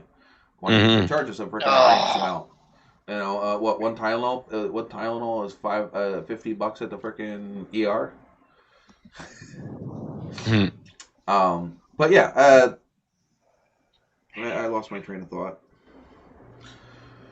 Talking about your beans and catering to the pharmaceutical. Oh yeah, so reps. yeah, and when we did catering orders, we would have to come in and we would start the catering orders and set up the whole freaking restaurant because the restaurant doesn't open until like 10 or 11 in the morning. We would come in at 7, set up the whole restaurant just to start filling out catering orders so that way the bosses could put them in their cars and deliver them to these different the pharmaceutical rep whatever's they have because you would have the Yeah. pharmaceutical rep and then you would have the different businesses that they were trying to sell their to you know like you see the different doctors and stuff, they have the pens with the different medications on them. They Yeah. get those pens and stuff from these pharmaceutical reps trying to get them to promote their particular drug at their particular doctor's office or hospital. That's why you normally like doctors recommended this. Well, a lot of times those doctors recommend it because a pharmaceutical rep is paying them every time they prescribe it. Yep. So, yeah, it's a whole really nasty business. Pharmaceuticals and insurance and all that shit. Apparently Cletus had smoked turkey for dinner. Mm-hmm. Thank you for sharing. We know Biggie had pizza. Yeah. And I had my Right. normal spaghetti, which I normally have on Sunday nights. And I made Jess a Wawa pizza pepperoni and provolone bagel. Used to work at Wawa. I know how they make them. It's pretty simple. Take a bagel, layer it with pepperoni, put a piece of provolone cheese on each half of the bagel. So you take the bagel, you lay the bagel down, you put pepperonis on both sides, then you put a provolone on both sides, you stick it in the oven at 425 for like 12 minutes, and then you flip the sides over on top of each other. Boom, you got yourself a Wawa's pepperoni bagel sandwich. Oh, Cool. they are freaking awesome. Well, I just seen that your subscriber list is growing still. Oh, Would you think you'll hit 2,000 this year? maybe. We'll see. I think it's doable. I hope so because though it didn't grow anymore today. And it's still sitting at 1940. Yeah, I hope so because I have a special surprise to announce at 2,000 subs that I really would not want to sit on and wait forever. Yeah, so cannot tell you what that surprise is, obviously, but You only need 60 more subs. It's I not know too many. it should be like if I go to Social Blade, they give you that estimated whatever projections 2,000 subs. They're saying I'll hit 2,000 subs by 11/27. Oh, okay. That gives you about a month before the year ends. Mm-hmm. You might hit it before then. I might. The problem is it says I won't hit 2,250 until 8/4 of 2021, which I call BS. Well, that doesn't make sense. I call BS on that one. Did you notice you got a thumbs down on this video? That's crazy. Who thumbs Wow. down this video? Well, that's not very fun. Maybe it's a mistake. I might have pissed somebody off. Yeah, maybe. Or me. It's saying that I'll hit about 1,000 views around that time too. You probably got thumbs down when you were talking about the McRib. People or were religion. or religion. Or Yeah. anything else that I tend to piss people off for. Yeah, forget 'em. that are the vegans. Does anybody Put remember? down veggies. Does anybody remember the whole goat meme with this channel? Cletus, this might Before be me. from before your time. Before my time. It should be Chris and Big E should know this one. Yeah. So we used to have a running. Well, we had a goat incident about 2-3 years ago. Our landlord's goat used to climb in and out and all over my vehicles, and he ate the wiring on the underside of the truck.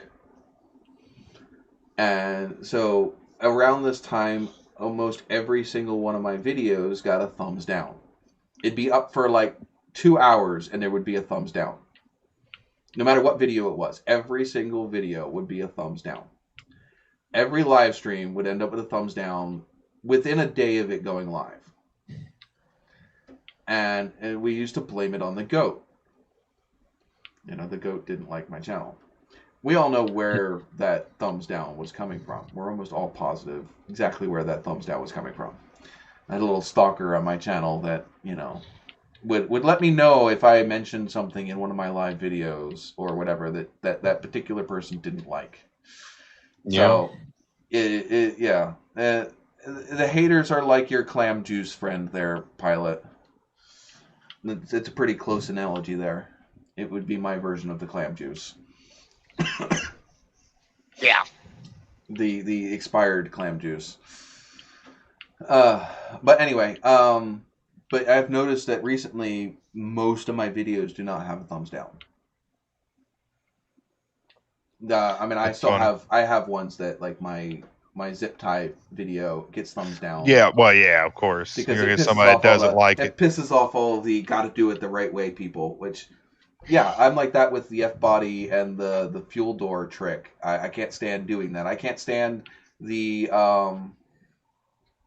heater core with the Dodge trucks. Cutting the heater core and putting the stupid rubber clamps on it. But would you give somebody a thumbs down because they did it? No, because it just doesn't, whatever. It's not my deal. Exactly. But the other thing is like my zip tie hack. I'm not destroying anything. I'm not cutting up a perfectly good part to get it to work. Yeah. The only time I'll give somebody a thumbs down if it's clearly clickbait, or if they're just obviously wrong. Yeah, that's different. But even a thumbs down gives you watch time. Well, yeah, it does. Yeah. No, so it doesn't really bother me. It was just it's more of a psychological. It's an amusement. Well, no, it's an amusement. You gotta understand. If you're making YouTube videos or anything else, okay, the majority of the people that enjoy your content, you'll never hear from. Mm-hmm. Okay, so they just watch the video and they go on to the next thing. They don't hit the like button. They don't leave a comment. Majority of the people that will watch your content will not interact with you in that way. Now, who the people that will interact with you are the negative Nancys. For sure. You will have the critics, they call them protesters, Karens, the whatever. You will have them. You will hear more from them. And the problem is that when it comes to psychological issue at that point. Because if all you're hearing is all of the negativity and you're not hearing the positivity, it makes you start self-doubting yourself and questioning yourself. Because if that's all you're seeing and all you're hearing, you're like, well, is this how people are reacting to my things? Or what I mean? Even though deep down all right, this is only the squeaky wheels. This is the 5%, the 10%. This is the majority. This is the minority. And I think Jess ran into, not Jess's channel, but somebody she was watching ran into that on her TikTok. She was doing some sign language stuff, and people just fucking exploded on her. And the thing is it seems like a lot when all you're hearing is from that one type. So if you get if your video's got a lot of views and you get, it's not like 5 or 10 comments that are negative. You're getting 1,000, 2,000 comments. It may seem like even more if that's all you're getting. Even though you have 50,000 people watching, 1,000 comments is just a lot of comments, especially when you're not like I'm not big. Well, Cletus, you're not big. One thing to think of in that regard is that you can find, all that with the negativity. You can go into any kind of major store, major supermarket, chain store, whatever, drugstore, and you can find the equivalent of those negative aspecting people on any shelf in the health and beauty section. Well, yeah, but the thing is, they're called douchebags, right? But the thing is the difference between being a in-person entertainer, constructively criticizing to improve something versus just that you're suck. Not following exactly what I'm talking about. There's a difference between when you're an entertainer that's in person. Okay, you're a singer or whatever, where you get up in front of people and you perform in front of people. You can see feedback. Exactly. You can see how you're affecting people, and you get that you get that positive energy. You can get the vibe vibe of that feedback. Whereas you're somebody like me or Cletus or you, Chris, because I know you do YouTube videos. You're making something. You're by yourself. You're in a room. Whatever. You post it. You don't get to see your audience unless they interact with you. Yeah, you don't get that feedback vibe where, like you're saying, in a live performance, especially a comedy act per se. I see a camera. You can get that vibe back from the audience, and you can make an immediate adjustment to construct it or present it in a different manner. Not even necessarily having to make an adjustment. Okay, when you're in front of a big audience, that 5 or 10% that are doing the negative bullshit, they seem a lot smaller when in retrospect to everyone else. Right. Because you can see everyone. If the only people you see are the people that are speaking out, and a majority of them are those negative Nancys, that audience looks like it's all negative. So when you're dealing with an online personality, and even it goes both ways too, because even though you're online, I can be happy and go lucky and energetic and everything else on camera. But how is this affecting me when I'm off camera? Mm-hmm. You got a lot of people that a lot of the reasons why they start YouTube channels or they start different things is because they are going to the internet to help them cope with something that they're dealing with. An outlet. And then the other aspect too, everybody that may be commenting or looking has no idea what the behind the scenes time is that you put in, or the beginning time that you put in to make that little X number minute presentation that you uploaded for them that they basically bashed. Yep, just ripped apart. Yep. And there's how many videos out there that you spend ungodly hours that don't ever get the time of day. And you poured your heart and soul. I mean, I watch a channel called it used to be called Jazz's Art Studio, or I forget what it was originally. He's just called Jazza now. But he has a video out there that he spent like a year and a half making. It got almost no views because of the style of whatever it is, but he poured his heart and soul into it. Now that he's popular, it's got like 20 million views now, but way back when he released it, it went nowhere. You can find that a lot if you just search different YouTubers, to where some of their content that they pour their heart and soul to goes nowhere, but the content that they just threw together and care nothing about just fit the algorithm and took off. But yet their content that is actually their masterpiece per se, their masterpiece or their actual passion gets no love. I have the same thing. I have videos on my channel that I did absolutely nothing. The zip tie video being one of them, the windshield wiper video being another. Videos that I literally threw together, spent no time on, do freaking amazing. But channel videos that I spent, the one that one car show that I did where it was at the Steel Stacks in Allentown.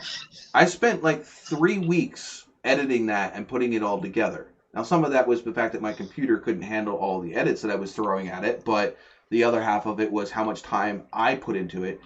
It's like 3 minutes. It gets like no views. Yeah. But for me, I feel it's one of my best edits. But again, all of that plays with your emotional. Now, Pilot's right. Just imagine all your viewers naked.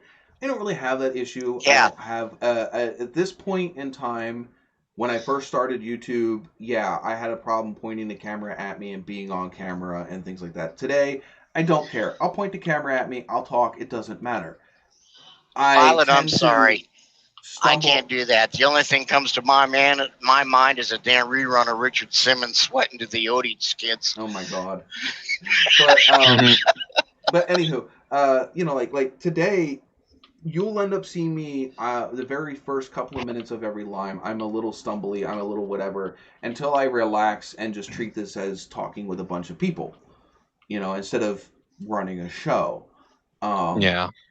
I if I'm by myself, I tend to have more trouble trying to keep you guys engaged and entertained versus why do I run a show where I'm not a single podcaster? Because I can't do it. I know I can't do it. It's not my style of conversation. I don't like talking to myself. I tend to do better when I have people to talk to. But we have plenty of podcasters that will literally sit up here and just entertain themselves, and in the process, entertain the people that are watching. Yeah. So I mean, my whole point is the whole thing of you when you only deal with online stuff.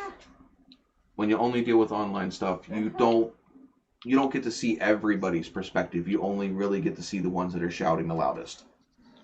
And a lot of the time, they're all negative. Who was one of the ones I was talking about that end up talking about getting onto YouTube because they were going through some of their own issues. Anybody heard of Jacksepticeye? No. He was that way. If you watch his early vids, you can tell he was going through some freaking heavy shit.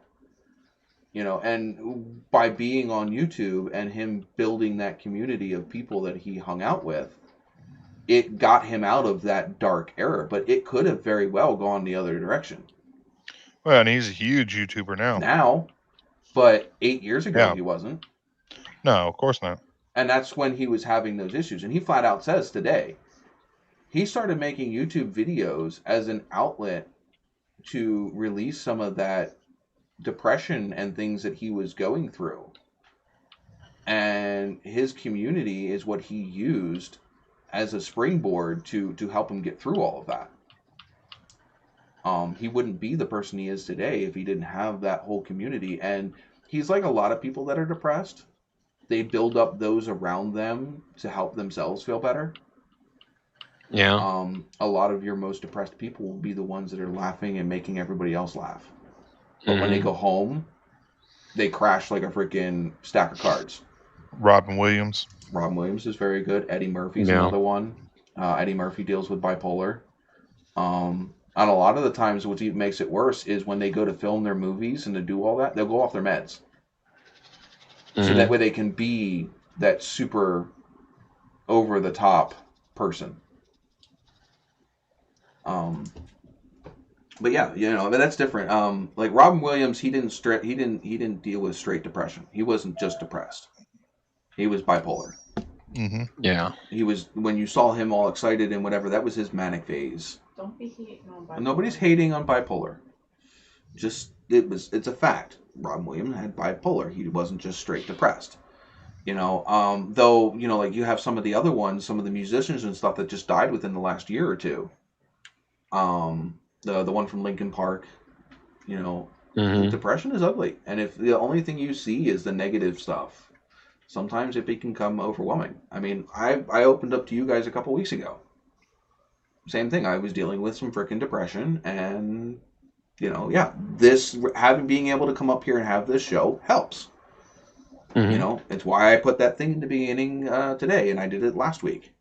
You know, coming here and hanging out with you guys on Sundays is a big uplift.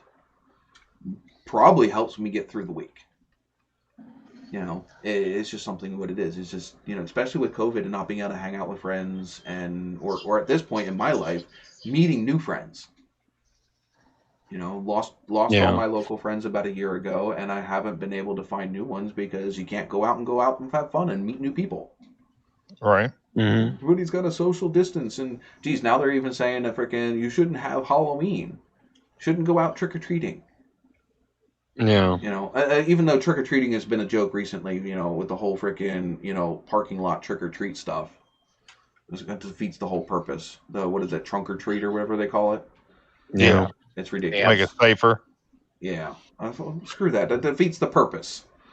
Safer. Have you seen the one where people are saying they're going to put marijuana in marijuana edibles in their candy and stuff? The same thing is people have been threatening different stuff like that since my parents were kids.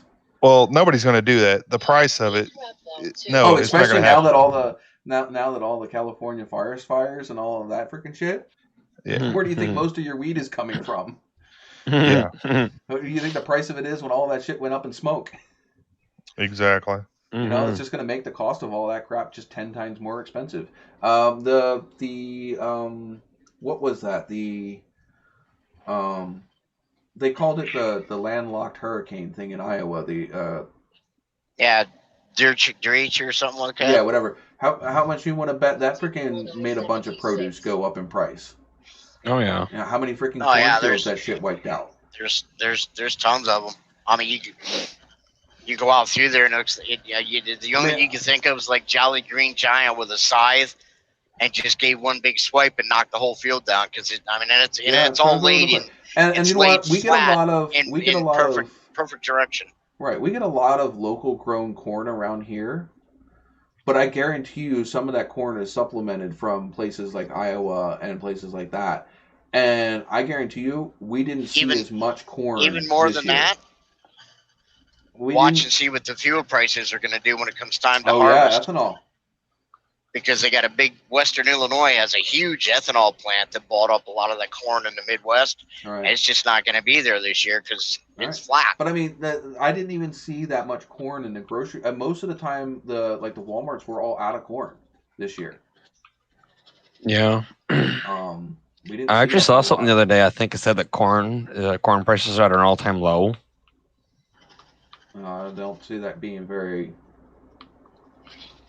At least not long term. Well, people are eating less corn now that people are aware that it's not good for you pretty much at all. I don't care. I still like corn. I don't care. No, it tastes great. It's just not good for you. So people are eating less of it. Yeah. A lot of people are eating less sugar now too because they know that that's what causes heart disease, not fat. I swear, Pilot could run his own comedian show. Probably. He always has something. Always has some line. You know what would be scary? Him and me together drinking beer. Oh my god. My god. Chris, I don't know if I could have you on my show if you were drinking beer. It'd be scary. Yeah, I don't think I could have you on my show. Because, you know, you're bad enough in my chat on Facebook. Let alone on screen with a beer. Oh, yeah, I can see that show now. I love Sean you, Chris, but no. He'd have me sitting in an electric chair with handcuffs and one of those redneck beer can holders with two bottles of water and a straw. I would have a Rottweiler-sized fucking electric collar around your neck, and every time I just got the hint that you were thinking something that cannot possibly be on air, I would just hit the button and go. Zzz. Little light bulb light up.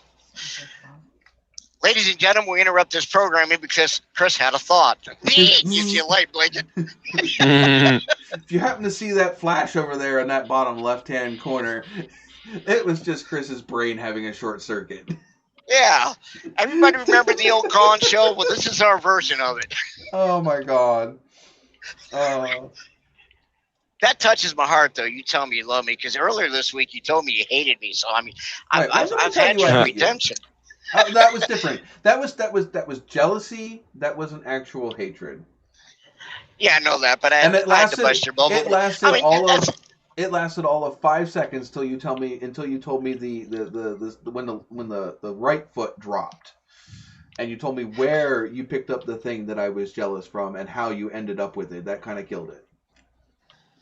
Well, you could share. I mean, it makes a good story too. Hey, I can safely say, it did fly straight off the kitchen table into the chandelier above the table and crash landed over against the dining room door. Does it still fly?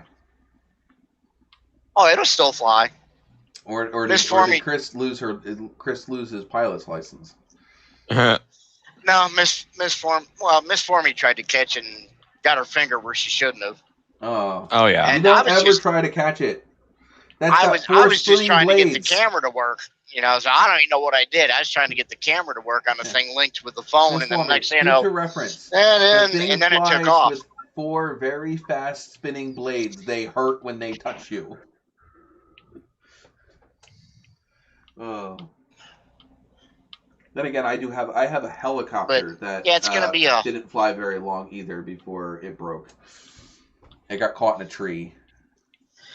Hmm. I was thinking since I wasn't even flying It's going to near be the a tree, significant learning experience. I'll be right back. Something wrong with the controller. I was flying it, and then all of a sudden it decided to do a thing and went its own way, and nothing that I was doing on the controller was working.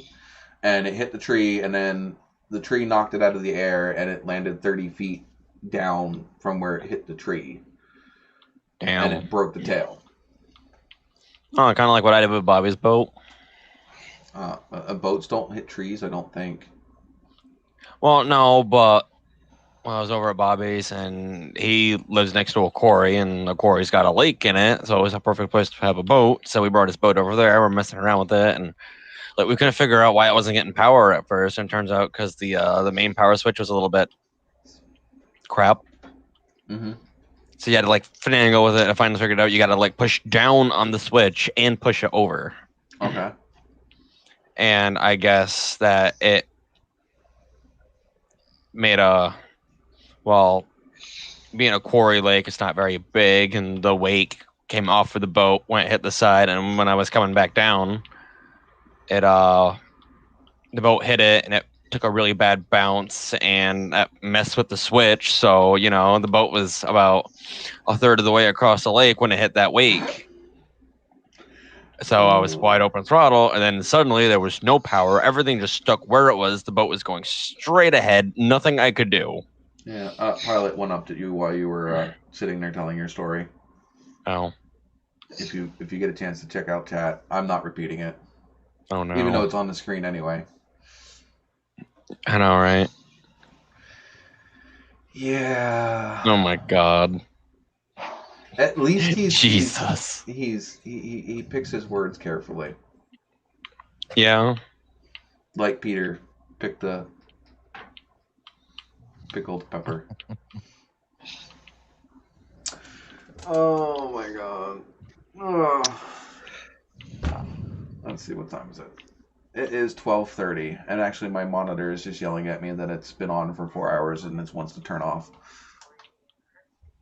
Boo-hoo. Yeah, my monitor yells at me every 4 hours. If you don't push a button, I'm turning off. It's a monitor. It's not made to push buttons on. It has a button. Just sit there and you watch it. Well, you monitor it. It wants to put itself to sleep every 4 hours. It's like it's like a part-time worker. I only work 4 hours in a shot. Mm-hmm. That was the most frustrating thing about working at fast food place and doing schedules, is having to deal with part-timers and underagers. Yeah. Because they have so many freaking rules, and God forbid they work 1 minute over the hours that they're allowed to. You literally, like, if they end up like coming in early, or you find out that they're like, somehow ended up with more hours, you have to send them home. Like, it could be in the middle of a freaking rush hour and you have to send them home, and it's like,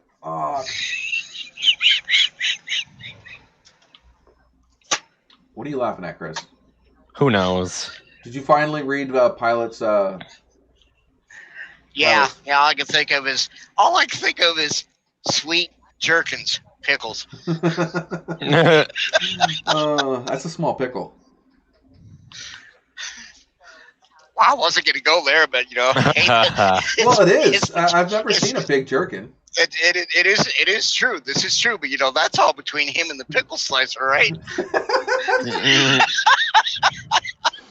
But anyhow, I have to call this stream for tonight. Unfortunately, I work Mondays, and yeah, so I'm gonna let you guys go.